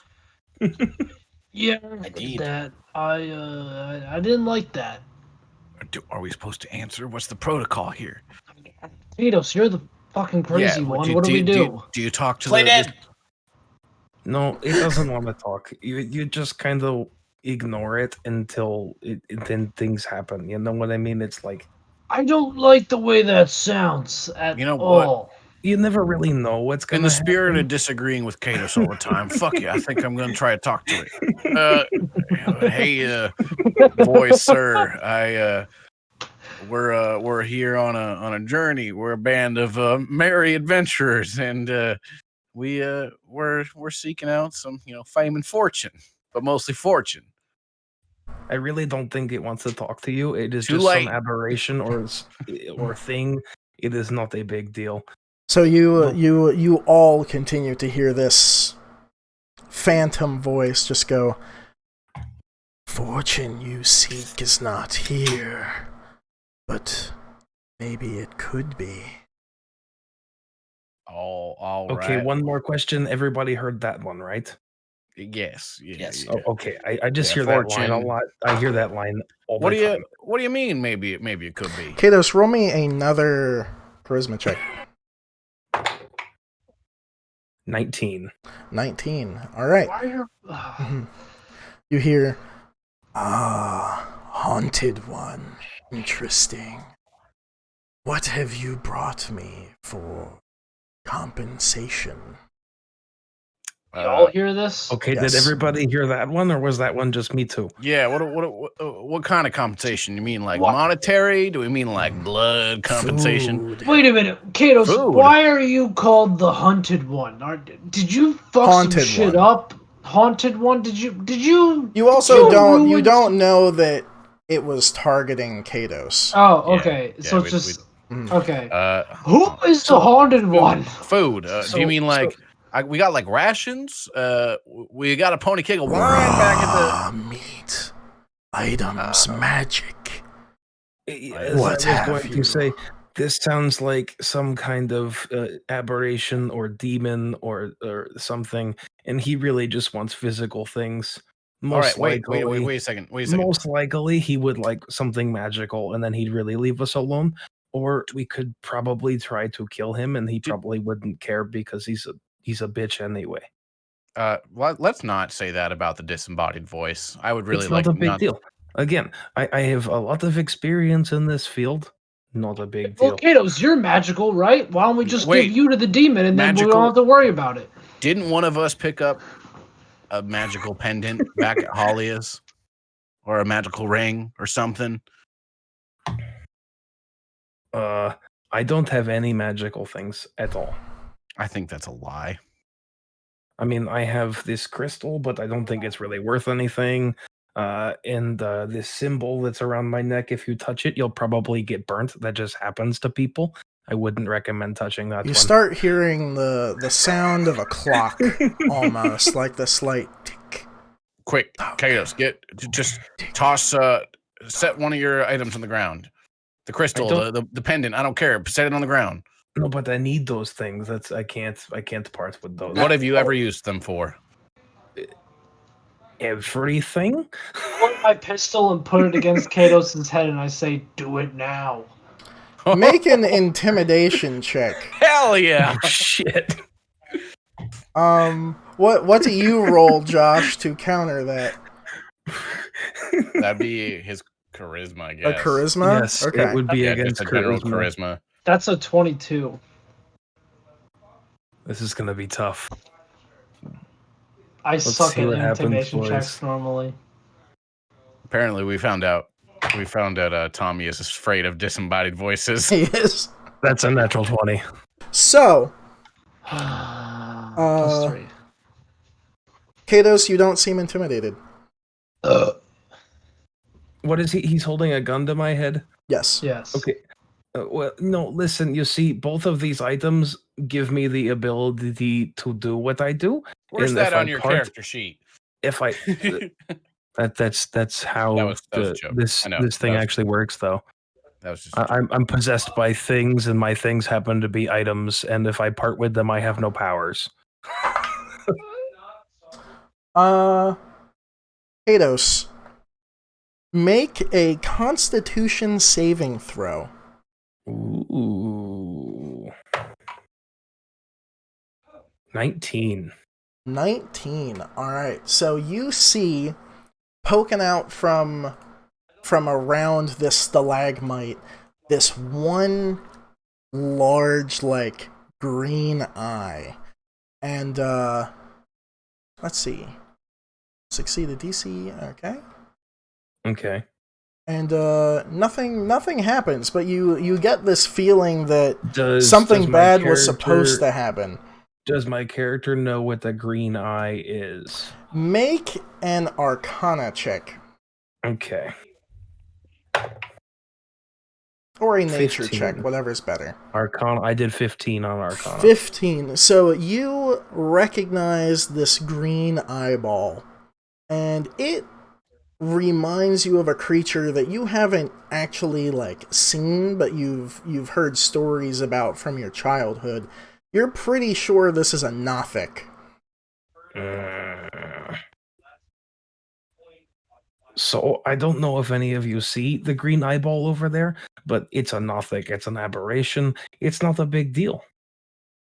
But we could either kill it or give it something slightly magical or valuable. It is up to you people. Well, what do we got? Well, I cannot part with the only two things I really have and own, or else I don't have any magical powers anymore. But that's really all I own.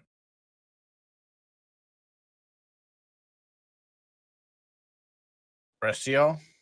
He may take gold, he may take food, but he probably does not want food as you and I see food. Rest of y'all?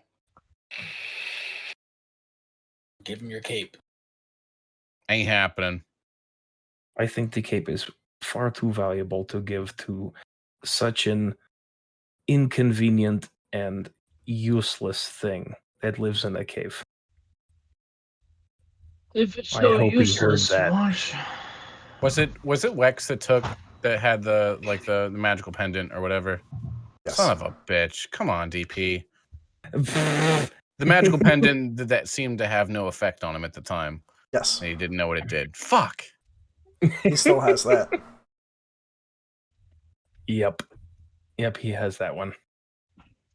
Which I was really excited to give him, so it's really, like, sad for me. But, you know, people gotta sleep. True. Yeah, that 3 a.m. shift ain't easy, though. I feel him. Torak, make a Constitution saving throw. Again, wow. Penny, do you need to get out, you fat bitch? Sorry, I'm talking to my roommate's cat. She's too fat to open the door.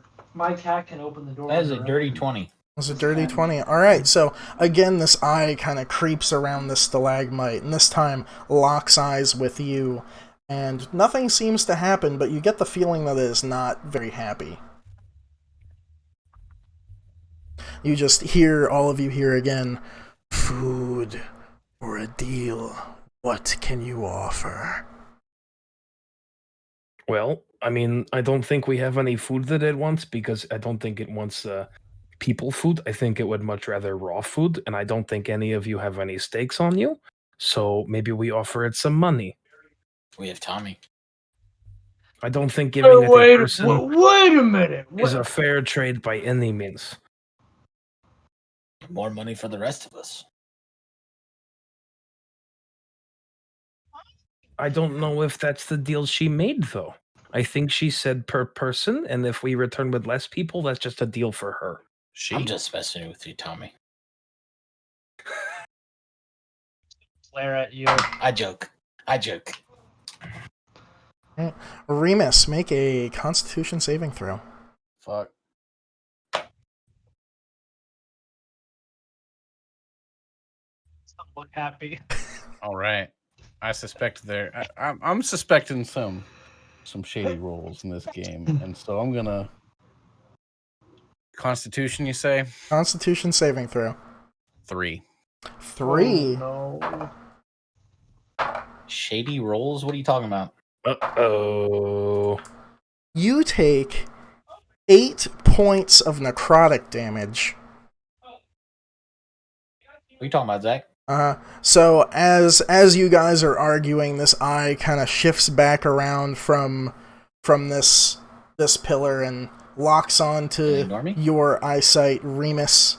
Yeah. So you feel like in your gut just this like searing pain, like you swallowed something really hot, like a ember or something, like a coal, and you kind of double over for a second and clench your abdomen. Okay. And it is quite evident that it came from this Nothic. Okay. Do I see him in pain? What do you do, Zach? I do what he said. What I did, I clench over in pain. I'm like, I don't know. Whatever you do when you're dealt necrotic damage. I don't think Remus has ever been dealt necrotic damage before. He probably is not really saying a whole lot.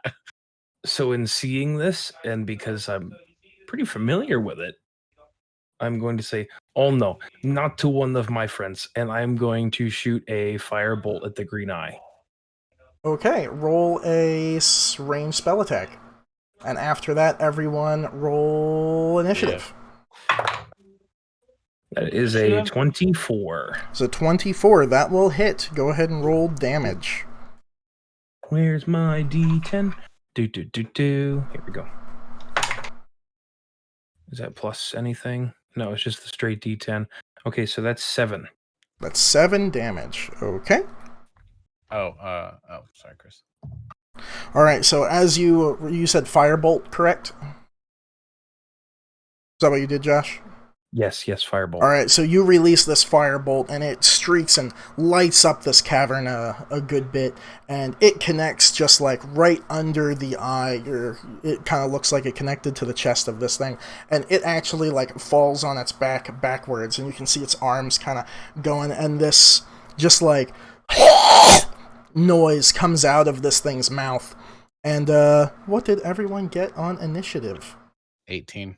I got 19. That will be an 18 for me as well. Okay, Kendrick, what did you 19. say? 19. 18. Brandon? So 13.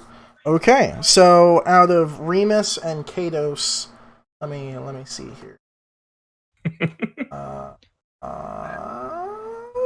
So Remus, you are first. Oh wait, now. Wait, I got a 19. Yeah. I missed that part. Also, Lord of the Rings music, no matter what the context is, just makes this it's so great. dramatic. Yeah, I got to hit up the battle. Shit.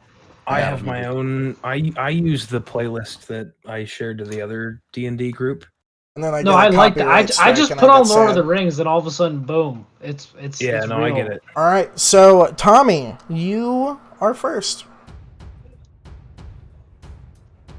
Why can this thing is like, is this thing fully invisibility? Like, no, it was behind a pillar, but also you don't have dark vision, so any attacks you make will be at disadvantage.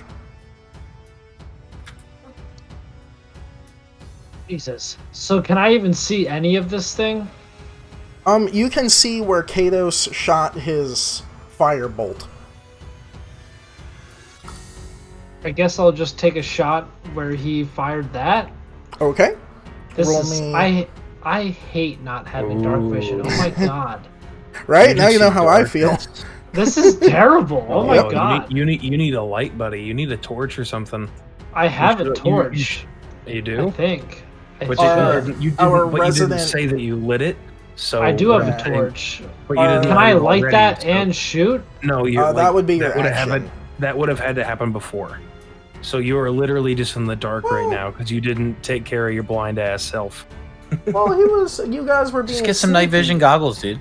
Yeah. What are you doing? You guys were being sneaky, so lighting a torch would be... Just press V for night vision. No. Kados put a spell on him. I don't think I actually have anything I can do to him. All of my spells are super damaging. Yeah, you have mean people spells. Handy. I have takes half your health, but you can see in the your dark. life. Yeah. So Kendrick, you can light a torch, but it will be your action to light it. Right.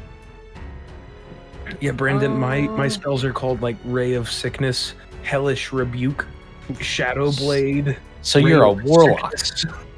Yeah, I'll just light a torch just so I can actually see. Okay, I'm so a you light up this torch, I'll tell you and later. it now you can now see within 20 feet and dim light within 40 feet. So you can now make out this creature that is. You okay, Zach? That is Bro, I just like pulled a muscle in my fucking Oh, God. groin. I'm in so much pain. I don't know what happened. Oops. It was the Nothic. So Kendrick, you see this thing getting up from behind this stalagmite, and would you like to move, or do I don't know if you can do bonus actions? No bonus actions that you can do? Not really. I'm just gonna light a cigarette with the torch, since that's the easiest way to do it. I shouldn't have to roll for that shit since I have a fire on my torch. Yeah. And I'm just gonna look in awe and also be like, oh fuck. All right. So that brings us to Remus. Hey, all right. So, given that I have my dark vision, I'm just gonna go ahead and I'm gonna go, since he's up close and personal. I have done a lot of melee fighting this campaign. He's like 25 feet from you at this point. He's like, oh, I thought he was like in our junk. No. Like No. up in us. Oh, okay. Then I'm gonna go for a short bow shot. Okay. And since you can see him, that's just a ranged attack. Excellent. All right. So, gonna do a ranged attack. That's gonna be a 19 plus my dex modifier. That will hit. Yeah. So that's 26. Cool. Roll damage. 1d6 plus 5. Wait, isn't there some? Yeah. Okay. Shit. I forgot about my thing. That's okay. I'll try it next fight. I mean, next combat round. 1d8 plus 5. Ah! 13. 8 plus 5. 13. Okay, Yeah. look at you. Okay, so as you release this arrow from your short bow, it streaks through the air and hits the Nothic as it's standing up right in the same place where the firebolt hit it. And again, it kind of like swings around and you just hear this sound come out of it. And it starts to kind of like move around to come at you guys. Like it is now thoroughly pissed off. And that brings us to Kados. Lovely. Do something sick. So I'm gonna yell at this thing and go, if you want to do these demonic things, you do it to me, not to my friends. And I'm gonna go full Darth Plagueis and cast Witch Bolt. Okay. What does Witch Bolt do? You'll see. You'll see. And I'm gonna cast that at 2nd level. Oh. Okay. So it is within 30 feet, yes. Yes. Do you have to make an attack? Where's the creature Yes, in range? it's a ranged spell attack. Okay, perfect. Go ahead. 19. 19, that will hit. Lovely. So that is... what is that? 2d12, I think? 2d12s. Look at me go. Look at us. Look at thou.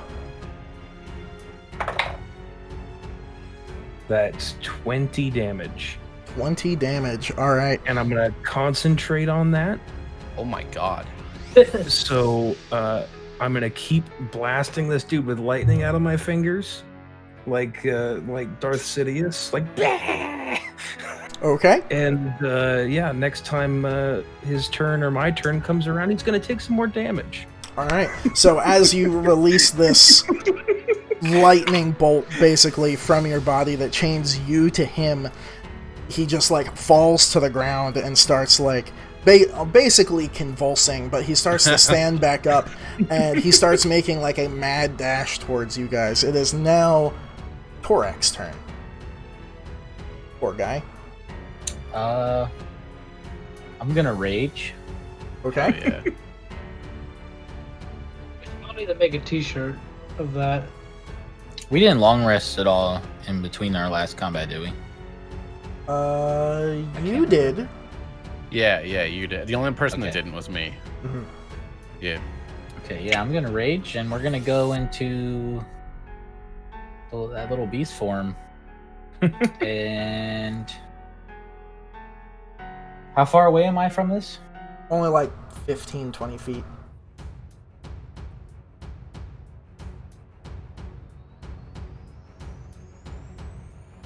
I am gonna move up to like.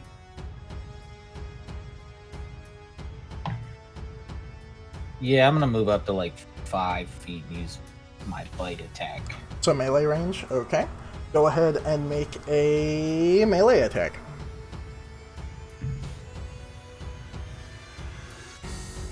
It is a 17 to hit, A 7, that will hit. and I need a D8 out of my bag.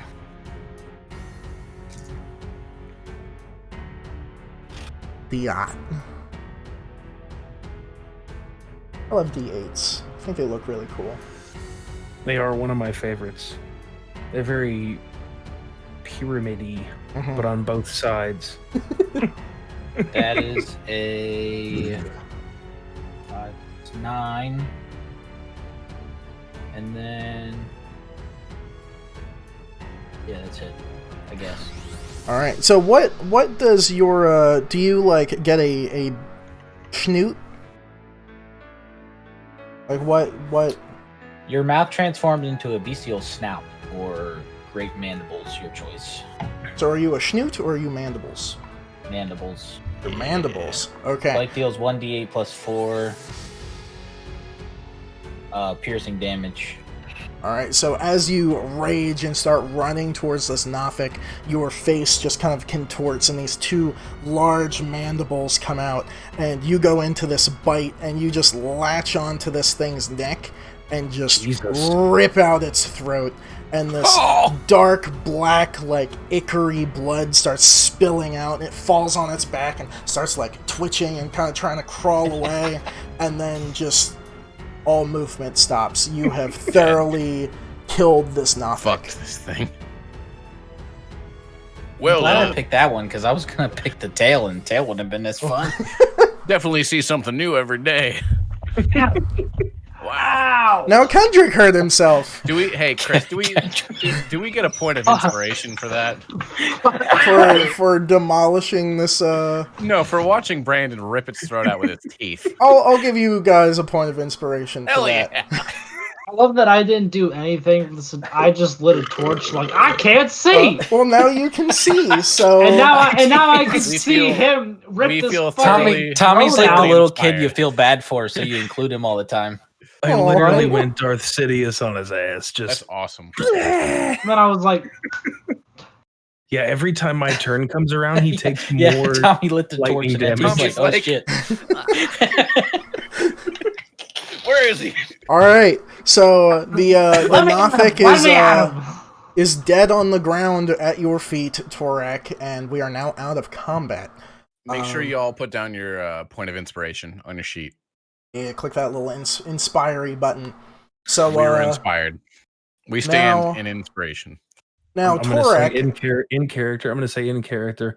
That was very inspiring, Torak. Very good.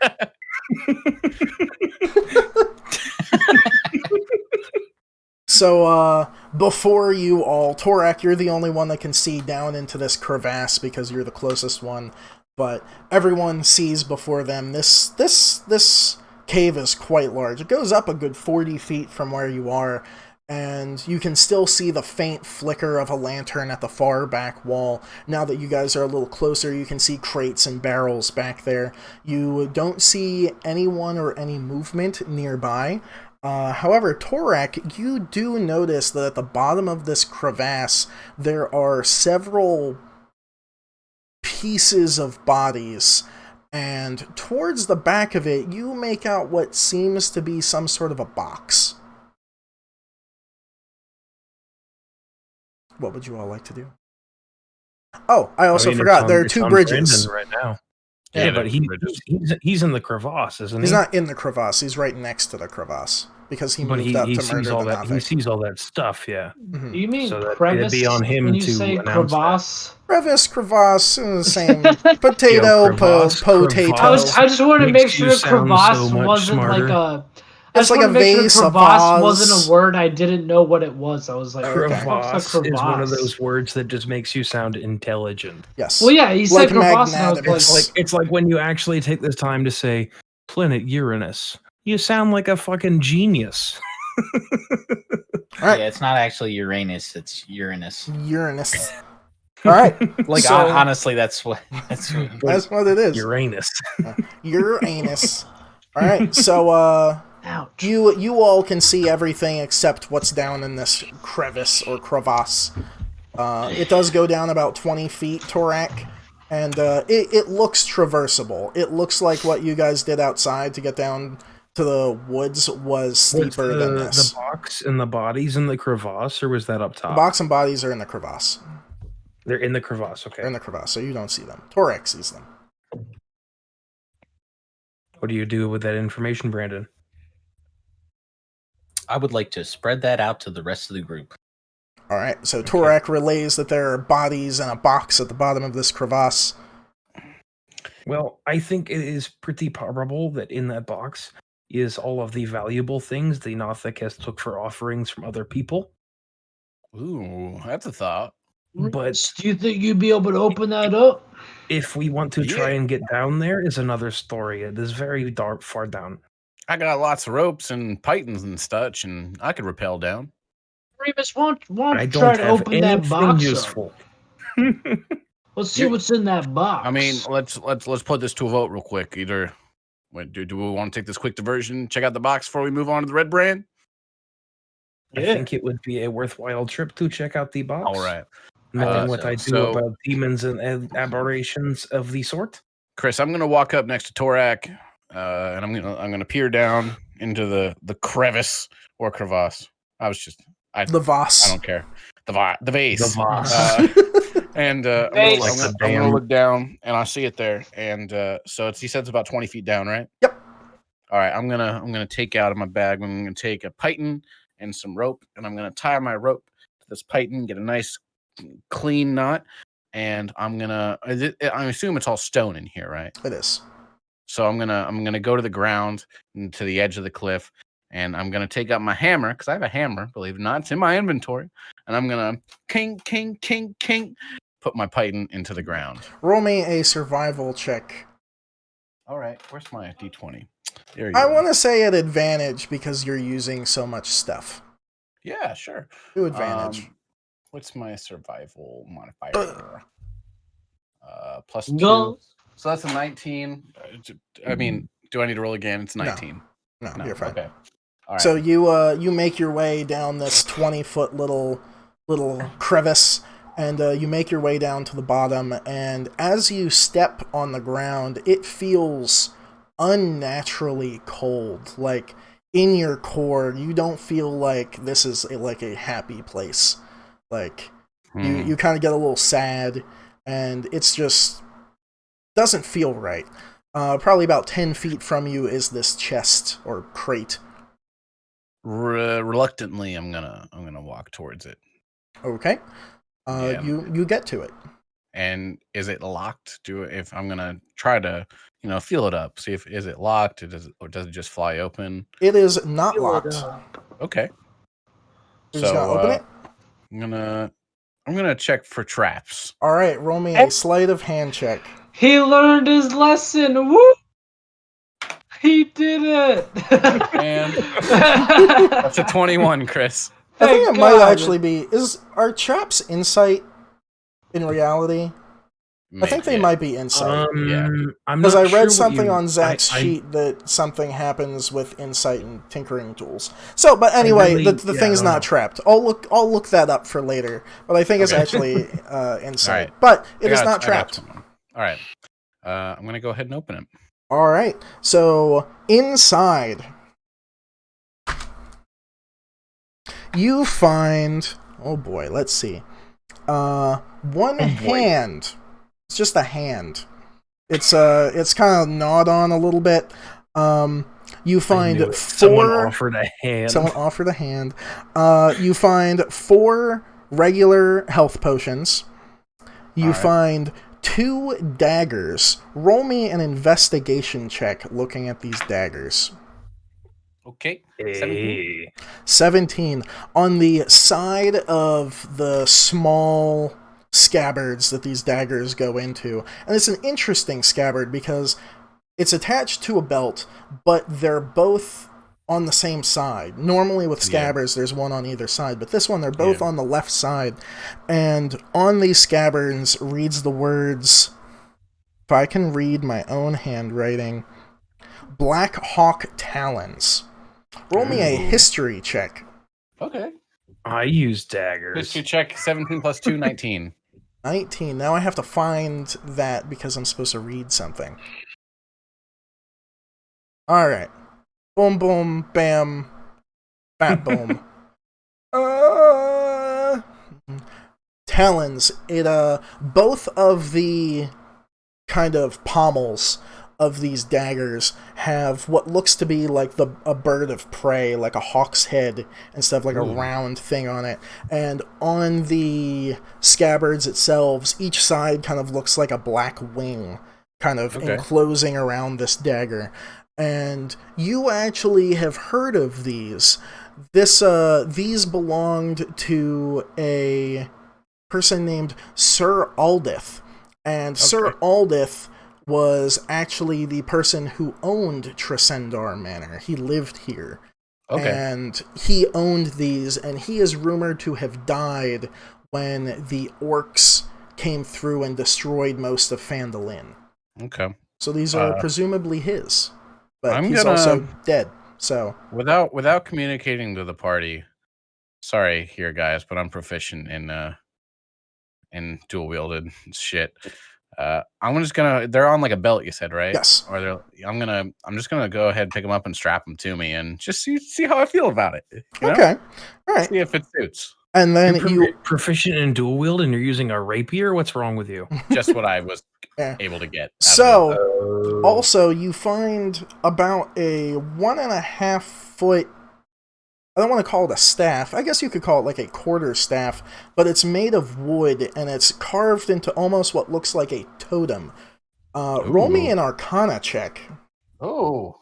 Fun fact, a quarter staff is actually like 6 feet long. Oh. You got a dirty 20? Yeah. Okay, so you actually know what this is. This is a staff of healing. I guess in like my, because I'm a thief and I seek like... stuff. I seek like expensive items. I hear stuff. Okay. Mm-hmm. So, what the Staff of Healing does, it has 10 charges. Anyone can use it. While holding it, you can use an action to expend 1 or more of its charges to cast one of the following spells using your spell save DC and spellcasting ability modifier. You can use 1 to cast a level 1 Cure Wounds, or up the number of charges per level of Cure Wounds, up to 4th level. You can use Lesser Restoration, which is 2 charges, or Mass Cure Wounds, which is 5 charges. Okay. The staff regains 1d6 plus 4 expended charges daily at dawn. If you expend the last charge, roll a d20. On a roll, the staff vanishes in a flash of light and is lost forever. On a what roll? On a natural 1. Okay. Or just don't expend the last charge and you won't have to worry about it. Is that everything in the chest? No. It's gonna be like some toes. There is 562 gold pieces. All right. I'm I'm gonna write that down. I'm gonna take note of how much is in there. I'm gonna be fair, I promise. I pick up the gold. I kind of put it in my gold sack, and I grab the staff and the healing potions, and I'm gonna say, well, found some stuff down here. I'm gonna be up on my way here in a second though, and I want to attempt to go back up my rope. All right, roll me a Acrobatics. I feel like it's athletics because you're climbing a rope, but do acrobatics. 16. 16. You make it up the rope. Okay. So, hey everybody, I found some stuff down there in that chest. First and foremost, I found a foot. That was cool. Or a hand. I found a hand. Mm-hmm. That was cool. But you then found a hand? What does the hand look like? Like had 5 fingers. Like a human hand? Okay. Yeah. But then I found some other stuff. It got me some new daggers. That's cool. Figure thief should have some you daggers. got some pokey bits. Yeah. These are. I actually know about these daggers. I hope they work better than my daggers because my daggers are poopy, so I never use them. We'll see. If I don't like them, maybe we can work out a deal there, Katos. But I did find this staff, and I found some gold. I'll give you guys the gold in a second, but I found this staff, and I actually recognize it. This is the fabled staff of healing, and I actually heard about this in a couple jobs back. It's gone missing, but here it is, and I was wondering if any of you thought that maybe you'd be into having the staff of healing. It has like some magical stuff. You can like heal people with it and stuff.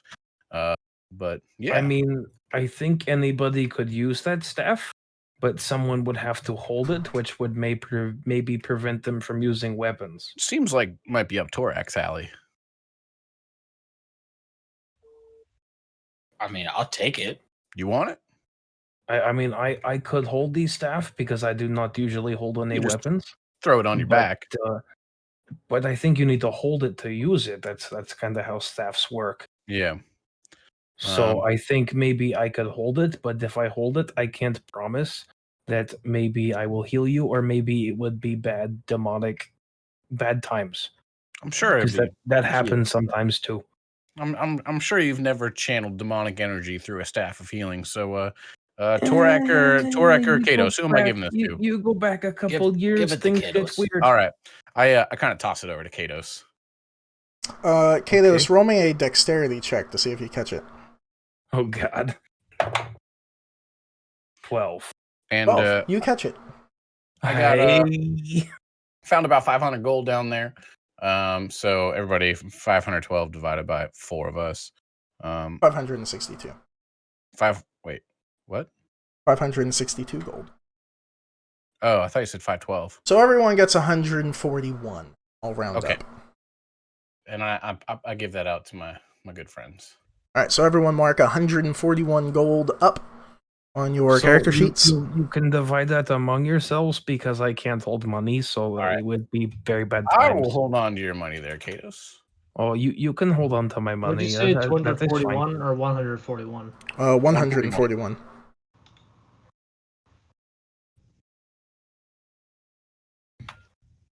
All right, so and for I also got some healing potions for all of y'all. I'll give one out to actually.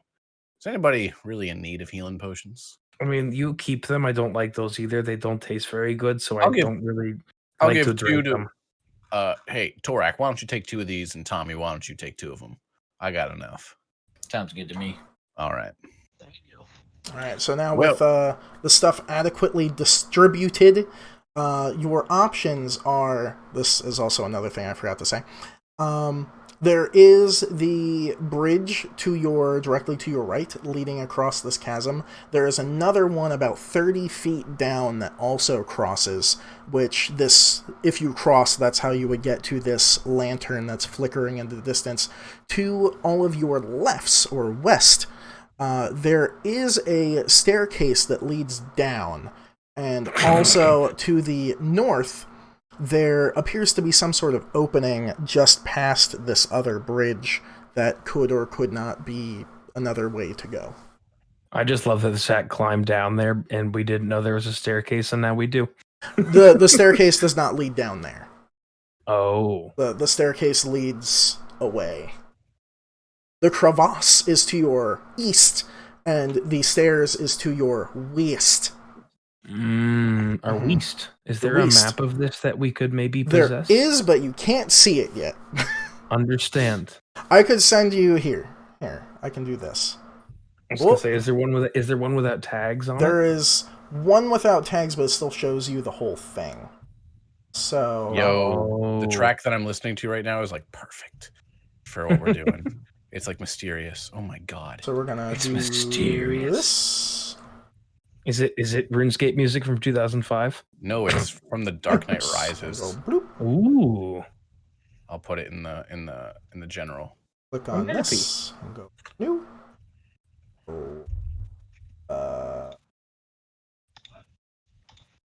So we just see that? That's all we see? I'm getting you another chunk. A chunk? Everyone a chunk. Oh. So that is above that bridge in the bottom left-hand corner of that second picture is the bridge at the top of number 8. Okay, I understand. So number 7 is where you can see the oil lantern coming from. Number 8 at the top, which I actually cut off because there's a word that you can't know. But there's we came from the south? The south. 100 feet to forest. Okay. So we're standing next to the bridge by the south entrance. Yes, you're by that stalagmite. Yes, okay. Understand. Perfect. Right. That's excellent. Very good, because I needed some kind of thing, or I was going to fuck it up royally. Okay. So yeah, you have a staircase to your left, you have a bridge to your right, you have another bridge to your north that goes to the right, which leads to this oil lantern that you can see lit. There is a direction that you could go across the bridge to the east, and there is a direction further to the north that may lead to the west. So if there was a rectangle, you can go this way, you can go this way, right. You can go this way or that way. Understand. Uh-huh. So, gentlemen, as far as I see we could go towards the lantern, which I would assume maybe take us closer to the mansion and the red brand, or we could investigate these 2 other hallways, or we could leave them alone in fear of very scary things. Well, I say we go towards the red brand. Yeah. By the way, Chris, I popped a healing potion earlier, and I'm back to full. Yep. Just make sure I mark off 1 healing potion. Already did. Perfect. Yep. All right. So, what's the plan? Red brand. I guess the party would like to go towards the lantern, I suppose. That I assume that would be our best path towards other humans. Is that the consensus? Yes. Yeah. All right, so are you guys going north along the side of the crevasse to the northern bridge, or are you walking across the bridge to directly to your east? We are on the west side, right? Correct. So we could go north, or we could cross the bridge and then go north. Yes. I don't know. What does anybody have opinions on where to go? I do not.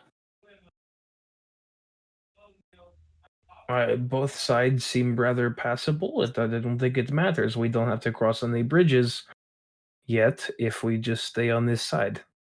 All right. Well, let's go north. All right, so you go north to the other bridge? Yes. All right, so when you get north to the other bridge, that little area that you saw before is definitely a staircase that you could go down to your west if you so choose, or you could go across the bridge to your east. Okay. Down these steps, there is a faint light. Oh. Well, now I am confused. Head towards the light. Yep. There is a light over there, and there is a light downstairs. I don't really know where we should be going. I'll say downstairs. It is closer. I say down the stairs. Well, let's go down these stairs. Tommy, you agree with the stairs? Yeah, why not? All right, so everyone, are you doing this sneakily? Yeah, I mean, that makes sense to me. All right, go ahead and roll me some stealth checks. 19, baby. 24. Nice. Okay. Dirty 20. Dirty 20. Tommy? 6. 6. All right. So, what is the marching order down these stairs? I Probably feel like I was kind of leading the group at one point. Maybe I wasn't. I don't know. Okay. Let's go. Let's send Katos. Yeah, so that Katos makes is sense. first. Yeah, Who's I will go second? first. I'll go after Katos. Okay. Then Brandon and... I'd probably go last since I can't really see. Oh, yeah. That's a good All point. right, so then I Torak forgot about and that. then Tommy. All right. I hate not having dark vision. Oh my god. Oh, you know how most of us feel. All right, Yeah, so sucks. you make your way down the stairs. It's probably like a 20-foot staircase, and at the end of this, there's a 20-foot plateau that leads forward to a dead end, which has an oil lantern hanging up near the ceiling of it. The ceiling's probably 10 feet high, and to your north and south, this hallway is going to the west. There is a door to your north and to your south. All right. Wait, down the stairs, there's a door to the north and the south, and there's Yes. a dead end? Okay. Yeah. All right. Hey, Sorry.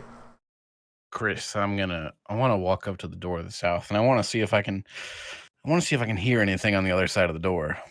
Okay, so you're going to the door to the south. All right, so roll me a perception check. Gonna be 15. 15. All right, so through that, you can hear probably four kind of rough voices.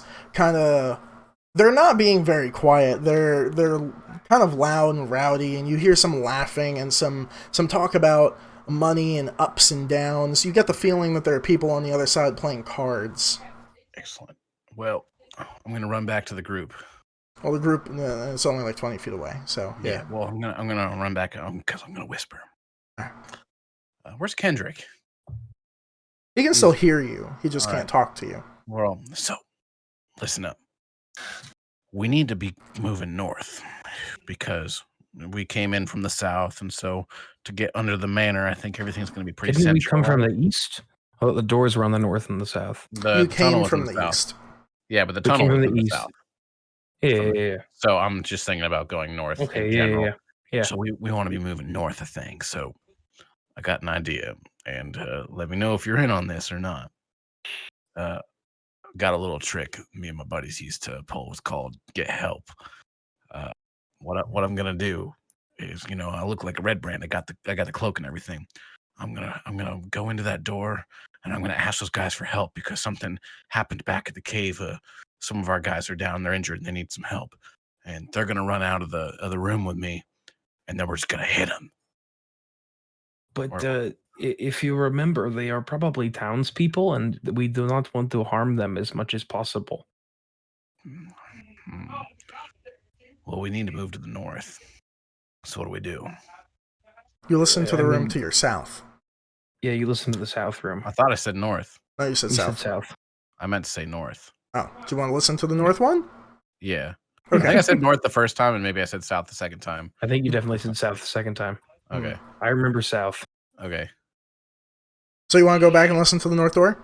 Yeah. All right, roll me a perception check. Sorry, I had to pee. Oh, it's okay. 16. I heard you go. He can hear you. He's 16. So on the other side of the door, you don't hear any voices or anything like that. You do hear like a slight hum and bubbling. Hum and bubbling. Hum and bubbling. All right. I run back to the group. All right. Everything I said about get help, that's out the window now. I got my directions mixed up a little bit there.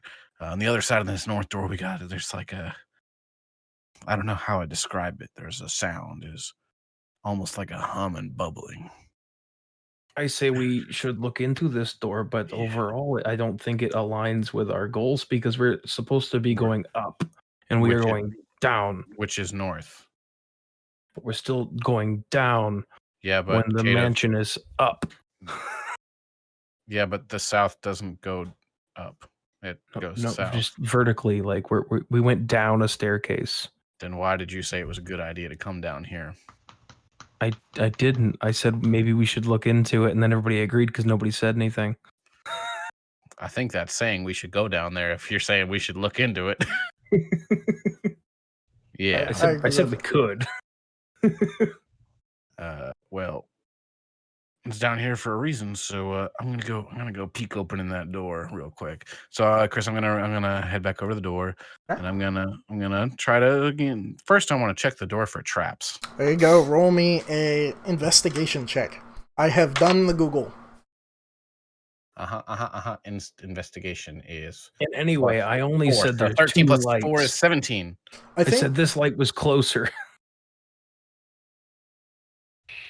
I feel like you then add your proficiency thing. So I think you get another +2 because it's traps. 80, so 19. So 19. All right. Yeah. I'm not sure. I'll have to check that again. Okay. But you have thieves' tools, which I feel like that's what they do. I could be wrong.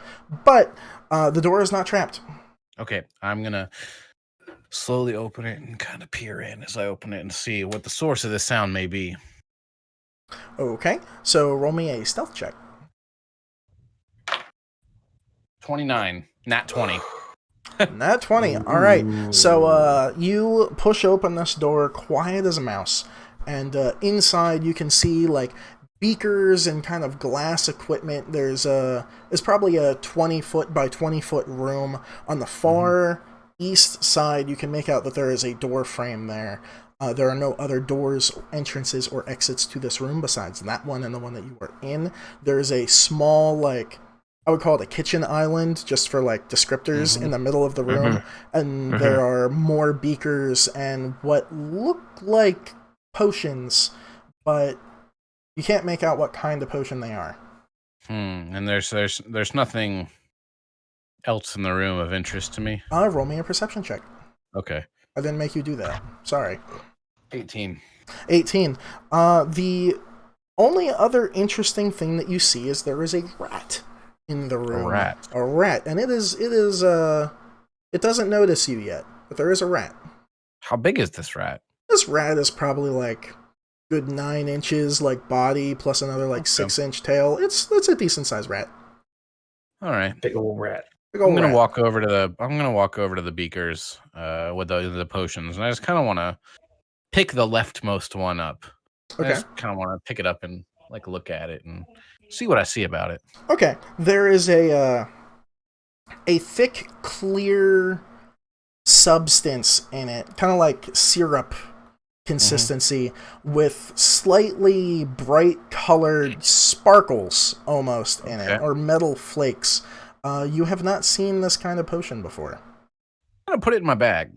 Okay, mark 1 sparkly mystic potion in bag. Manage equipment, add items, custom items, add custom item. It is called Sparkly Mystic Potion. And it's a sword. A mystic potion. All right. All right, so you now have that. Yeah, and are the rest of the potions the same? Yes, but with slightly different colored sparkles in them. All right, yours were kind of metalish, kind of silverish flecks. Yeah. There's one with a slight purple twinge to it. There's one that's more yellowy, like, and there's one dark brown one. I do like purple. I'm gonna grab the purple one too, and then I'm gonna leave the room. Okay. Yeah. So 1 purple, sparkly potion. Yeah. So cool. So I walk up to the group and go, there was some kind of like a chemistry project going on up there. I think our destination, like, I hate to admit it, I think Katos is right. I think we need to head upstairs. Was there anything interesting inside of this chemistry lab? Yeah, I found some potions and I put them in my bag and figured we could ask some sort of like a chemist or herb lore expert when we get back surface level. See what it is. Or we could just make Tommy drink them and see what happens. As amusing as that would be. And I kind of look at Tommy and I go, maybe we should just hold on to him for now. What else was in that room? Did you thoroughly explore it? Yeah, that was it. Just potions and potion making stuff. There was another door. Oh, there was? I Yes. missed that part. I was too busy thinking about potions. Okay. Yeah, to the northern eastern corner, there is a door. There is a door to the northern eastern corner. The room was also well lit. I left that out of the... The room was also well lit. Sorry. So maybe do we want to head that way? Maybe you just avoided some people who were down there? Maybe. Maybe it would be best that we don't go in there then. What say the Tommy and Torak squad? Well, the plan is to find the stuff, right? Yeah, we just don't know where it is. Maybe we should go where the people are. In the room? Want to get help? But we want to be avoiding the townsfolk because we aren't supposed to harm them as much as What possible. if we just used the blunt ends of our weapons? What if we just try to incapacitate them, not, murder them? We got plenty of rope. But if we can just avoid them and go up, then maybe we should just go up. I have an idea. Is it a good idea? I think so. We're going to get help, but I'm going to give y'all a rope. And when I run out of there, right after I leave and they follow, you're going to pull the rope across the doorway and you're going to try to clothesline them. And then we can knock them out while they're on the ground. This seems... I think this is a sick idea. We don't even know if there's anybody in there, Mr. Rogue. You didn't even investigate the other door. I did. I heard like 4-ish voices on the southern door. The other door in the laboratory. We're talking about the southern door. We're talking about people. I think we leave the southern door alone. It's probably with the townsfolk who are in there. I mean, I'm just saying Torak suggested going in the direction of people. And they're probably going to hear us anytime now. So, unless we go back up these stairs towards the mansion. As this is happening, Tommy, you notice out of the door that Remus has left open, this little rat head poke out. And it looks at you guys, it makes a slight little squeak, and then run back inside. You're the only one that notices this. The only one. Wanted to see that. See what? Tell us what you saw. This little rat thing just stuck his head out and went, and then ran back inside. Like it acknowledged the fact that we were here. That's what rats do. They're rats. No, but I understand that, but this seemed different. This looked like it looked me in the eye. It was almost like warning something. Do you have a connection with the rat? All I'm trying to say is something's not right. North or south? Everybody, right now, north or south? Where are we going? I think we go back up these stairs and go neither ways.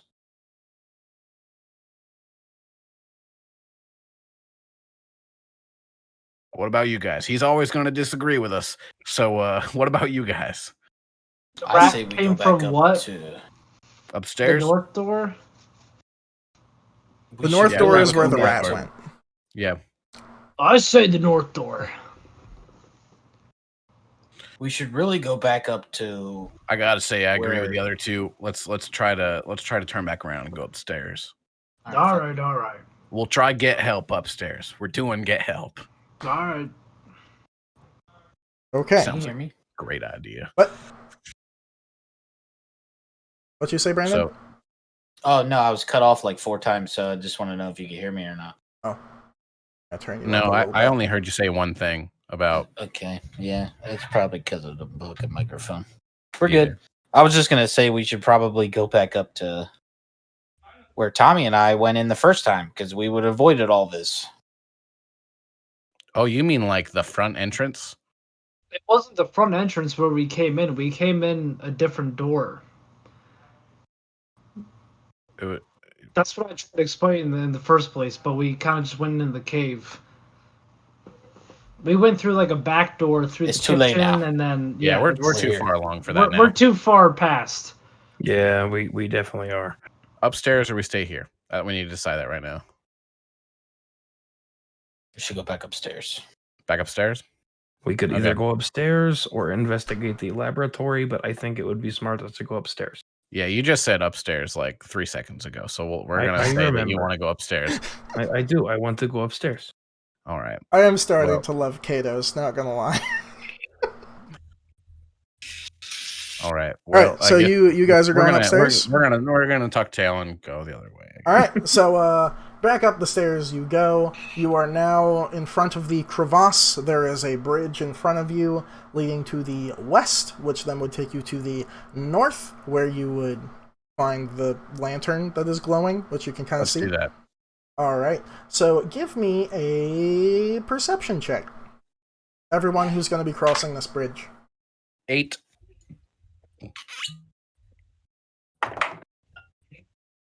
16. 16. 11. 11. All right, so all of you decide that this bridge looks pretty good. Looks like a good bridge. On a scale of 1 to bridge, it looks like good bridge. All right. Well, I guess we cross it. All right. At least nothing interesting happens. The bridge, you walk across the bridge. You are now on the eastern side of the crevasse.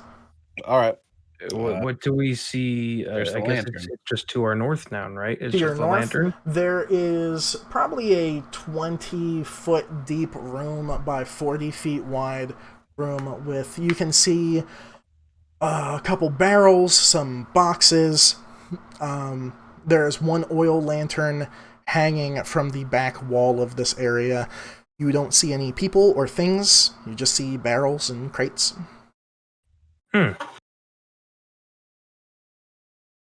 So we came over here to look at the light, and all we see over there is barrels and crates. Should we investigate? I guess so. I suppose so as well. I have no reason to refute this. All right. So you guys move into this room? Yep. All right. So what are you looking for in this room? And who's looking? I'm just doing general perception, Chris. All right. Give me a perception check. Everyone give me a perception check. Okie dokie. 10. 14. Oh, shit. That's a 10. That is a 4. 4? Well, 6 plus my 2, so 6. Okay. So in these crates appear to be beaver pelts. There are about 30 of them. Yeah, they're probably like 2 gold apiece. Collectively, they weigh like 50 pounds, though. So if you guys really want to take them, you can. The barrels are all flour barrels. There is just flour in them. Kados, you do notice to the top, the northeastern corner, there's kind of like a little, like, I would describe it as a closet without a door. But like there's nothing in door? it. It could be. Do you want to check it out more? Closed? It goes into this small, like, 5-foot cube area, and there is a stone back to it. But roll me an investigation check on this cubby. This little cubby. That is a 12. Not a 12. Great. So you do notice that on the ground there's kind of scrape marks leading, like something were to slide against this back wall to the right. Is there anything to the right? No. It's just the back wall has scrape marks and it slides. Okay. It looks like something either slides against it or it slides against something. Guys, I think this might be a secret door. I don't know how to open it, but there are scrape marks on the ground that show that the back wall may pivot open this way. Well, let's see what we can do then. Well, I mean, I don't think beating on it would help, but if you have any better suggestions, we could try that. Remus is I'm gonna take my hands and I'm gonna try to feel around the wall and see if I can find some sort of plate or something. I don't know. All right, give me an investigatory check. Yeah. Fuck you guys. Nat 20. Nat 20. So you discern that this is a secret door. It is not trapped and it is not locked. And you, with your thievy background, know that at the top right of this little corner, there's this little, like, notch in the wall. And you can stick your finger in it and it would open the wall. All right, hey, y'all. I found the latch for the door. I can open it right now. We don't know what's on the other side. Be ready to fight just in case. I mean, I think we should open it. This could lead us to... I already said I'm going to open it.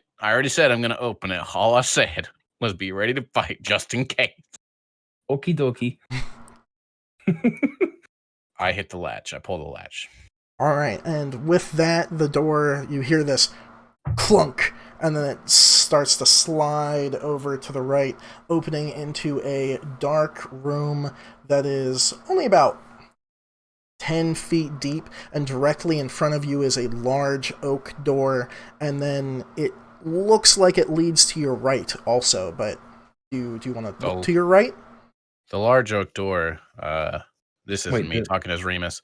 The large oak door sounds like the door that you guys found earlier, perhaps. The door is up? So we go through the room. What did you say? Which direction was the door? East. I don't remember. Yeah. East. Okay, there's a door to the east. The large oak door sounds, Tommy and Torak, sounds kind of like what you guys found earlier. They didn't ever tell us that though. I know. I'm not talking like as Remus right now. I'm just sharing a revelation as a player. Interesting. So if you, just my thought. But all right. Remus is gonna walk through the doorway and all right, wait for everybody else to come in. To your south, you probably another 15 feet down this small hallway, there is another large oak door. Oh, that's confusing.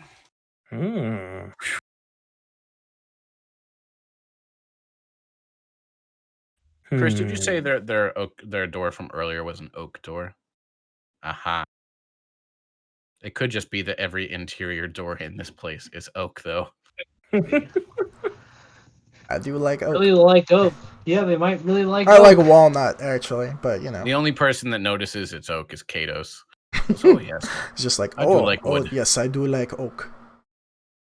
All right. So what are you guys doing? I mean, I guess I'm not in the room yet. I'll walk in with Remus. Okay. So your options are the oak door directly within like touchies, which leads to the east, or the oak door 15 feet away from you that leads to the south. Remus, do you hear any things through any of these doors? That's a good question. I'm gonna check to see if I can discern anything past these doors. Is this the eastern door that you're listening to? Let's do the eastern one first. All right, roll me a perception check. 4. You hear nothing. All right, and now I'm gonna go listen to the other door. All right, roll me a perception check. 3. You also have inspiration, which gives you advantage. I'm not wasting my inspiration on this. All right, you don't hear anything. All right, well, hey guys, good news. I don't hear anything from either of them doors, so I think either way will put us perhaps in the right direction. Okay, so maybe we just check the one that's in front of us, I guess. It's the right eastern there. Door? Yeah. It's right there. What say you, fine gentlemen of Sleepy Kendrick? We're going to be wrapping up here in a second. Sorry, I am very tired. If you didn't hear anything from the eastern door, I might as well go to that door. All right, let's do it. I trust your ears, Rogue. All right. I trust my ears too. All right, what are you doing in this door? I'm gonna check it for traps. All right, so give me an investigation door. I'm never opening a door ever again. He walks to the general store, checks for traps. I got a 12, Chris. A 12? The door does not seem to be trapped. However, it is locked. It's locked. Ooh. Hey, yo, this one's locked. Give me a hot second here. Keep a lookout. I'm going to try to pick it. All right, roll me a sleight of hand check. Okie dokie. With a +2. You also have inspiration. I'm gonna pull my inspiration on that one. All right. Whoa! I've never seen my dice do that. It's still rolling. It was spinning. That's cool. Yeah, It was the D20 and it was doing that? I got a 10 plus 9 plus 2 is 21. I've never had a All D20 do that. Yeah, it spun like on its axis. Nice. That's cool. So you managed to pop open this door. Are you gonna open the door? I'm gonna open the door, Chris. All right, so you open the door. It is dark inside, but with your dark vision, you can tell that this room is probably 10 foot wide, and it leads off to your right, probably 15 feet. You can make out a plethora of weapons along each of the walls. It's an armory. It's an armory. I'm gonna walk in before talking to anybody, and I want to see Chris with my dark vision. I'm gonna walk in. And I'm gonna turn the corner because it's dark. Nobody's in there. It's not lit. I want to see if there's anything interesting, any interesting weapons in there that I might be able to turn a buck on. Interesting weapons. Well, here, let me read to you. Let's see. There are 5 javelins. They look like normal javelins. There are 12 long swords, 9 short swords, 3 light crossbows, 8 quivers, which holds 20 bolts each. These are crossbow quivers. There are 3 sets of leather armor, 2 sets of studded leather armor, and 1 tower shield. I'm wearing standard leather right now, right? You are. I'm gonna turn back to the guys. It's like, looks like their armory. Come on in if you're looking for anything. I'm gonna go and I'm gonna take a set of that leather armor, studded leather armor. I'm gonna slap that puppy on, and I'm gonna put my leather armor back in its place. All right. So you take the next 10 minutes undressing and redressing. As the rest of you enter the room, Tommy with his torch. Now everyone can see because he has a torch. So if anyone wants some of these weapons. Yeah, what is there? Can I make a... He just told us all what there was. Yeah, but I can say it again. It's fun because I'm giving you guys stuff. No. Is there like... I heard the javelins and the leather armor, studded leather armor. Mm-hmm. But he just took the studded leather armor. So there are 2 sets of studded leather armor, so there's 1 more set. So I could take that. Good. I'm going to take that. Okay. That put my armor class up a little bit. Nice. And I guess I'll do the same thing he did and replace the studded leather armor. Make it look like it never happened. Yeah, so replace it with my armor. Okay. Good thing I didn't buy studded leather from Holly. You know, overpriced. This does slightly worry me, though. Why? Well, if they have an armory like this, it means all of the townspeople are sufficiently armed. We might need to fight. Cause problems, but we want to try and keep them alive. We do, but Holly said if it comes to it, then... Well, it's much harder when they have long swords. Yeah, we also have swords and spells and daggers. I'm not doubting that we can take them down, but we are trying to not harm the townspeople. I know, but... Right? It just makes our job a little harder, but we still got to do what we got to do, right? Yes, that is all I was saying. All right. All right. So is that all anybody takes? No one's taking javelins, long swords, short swords? Brandon, you were going to say something. No, I don't need any of that. No, I don't need any of that. I'm Mr. Cast-a-Lot. Okay. There are 3 light crossbows. I am proficient with crossbows, but they're fucking slow. And they have to be honest, I had a crossbow in my inventory when I started, and I threw it away because I just don't use them. Okay. Yeah, I'm proficient with them, but it's just not my... I looked it up because I was like, man, I should look at getting a crossbow, but... I just have Firebolt. That's better than a crossbow. Yeah, I'm going to stick with the bow. All right. So there is a door leading out to the south, which... in theory, should line up with that other door that you saw a minute ago. Yeah. Wait, in the room we're in? Yes. Okay. Well, I walk up to the door and I check it for traps. All right, roll investigation. That's a solid 6. Does not appear to be trapped, and it is not locked. All right, I'm gonna. Do you hear anything? You didn't check if you heard anything. Do I hear anything? Roll me a perception check. I'm glad I'm the door opener of this encounter. 8. 8. You don't hear anything. All right. Well, I'm gonna open the door, Chris. All right. I'm just. Oh, is it push or pull? It's a push. All right. I'm just gonna go. All right. In front of you, you see a probably 35 to 40 foot long room. It is lit with 4 oil lanterns on either side. There are 3 sarcophagi, and inside. Sarcophagues. And as you're gazing around the room, there is a suit of armor directly across the room from you, and as you meet eyes with it, there's this burst of flame that erupts from like the chest what piece the hell of this are armor. These people? And my God. the armor starts being wreathed in flame with this red glow taking up any part where a human body would be inside this armor, and you just see this red fiery glow from through this faceplate. And that is where we'll end tonight. I shut the door. Okay. And I turn around and go, uh-oh. Shit. We in trouble.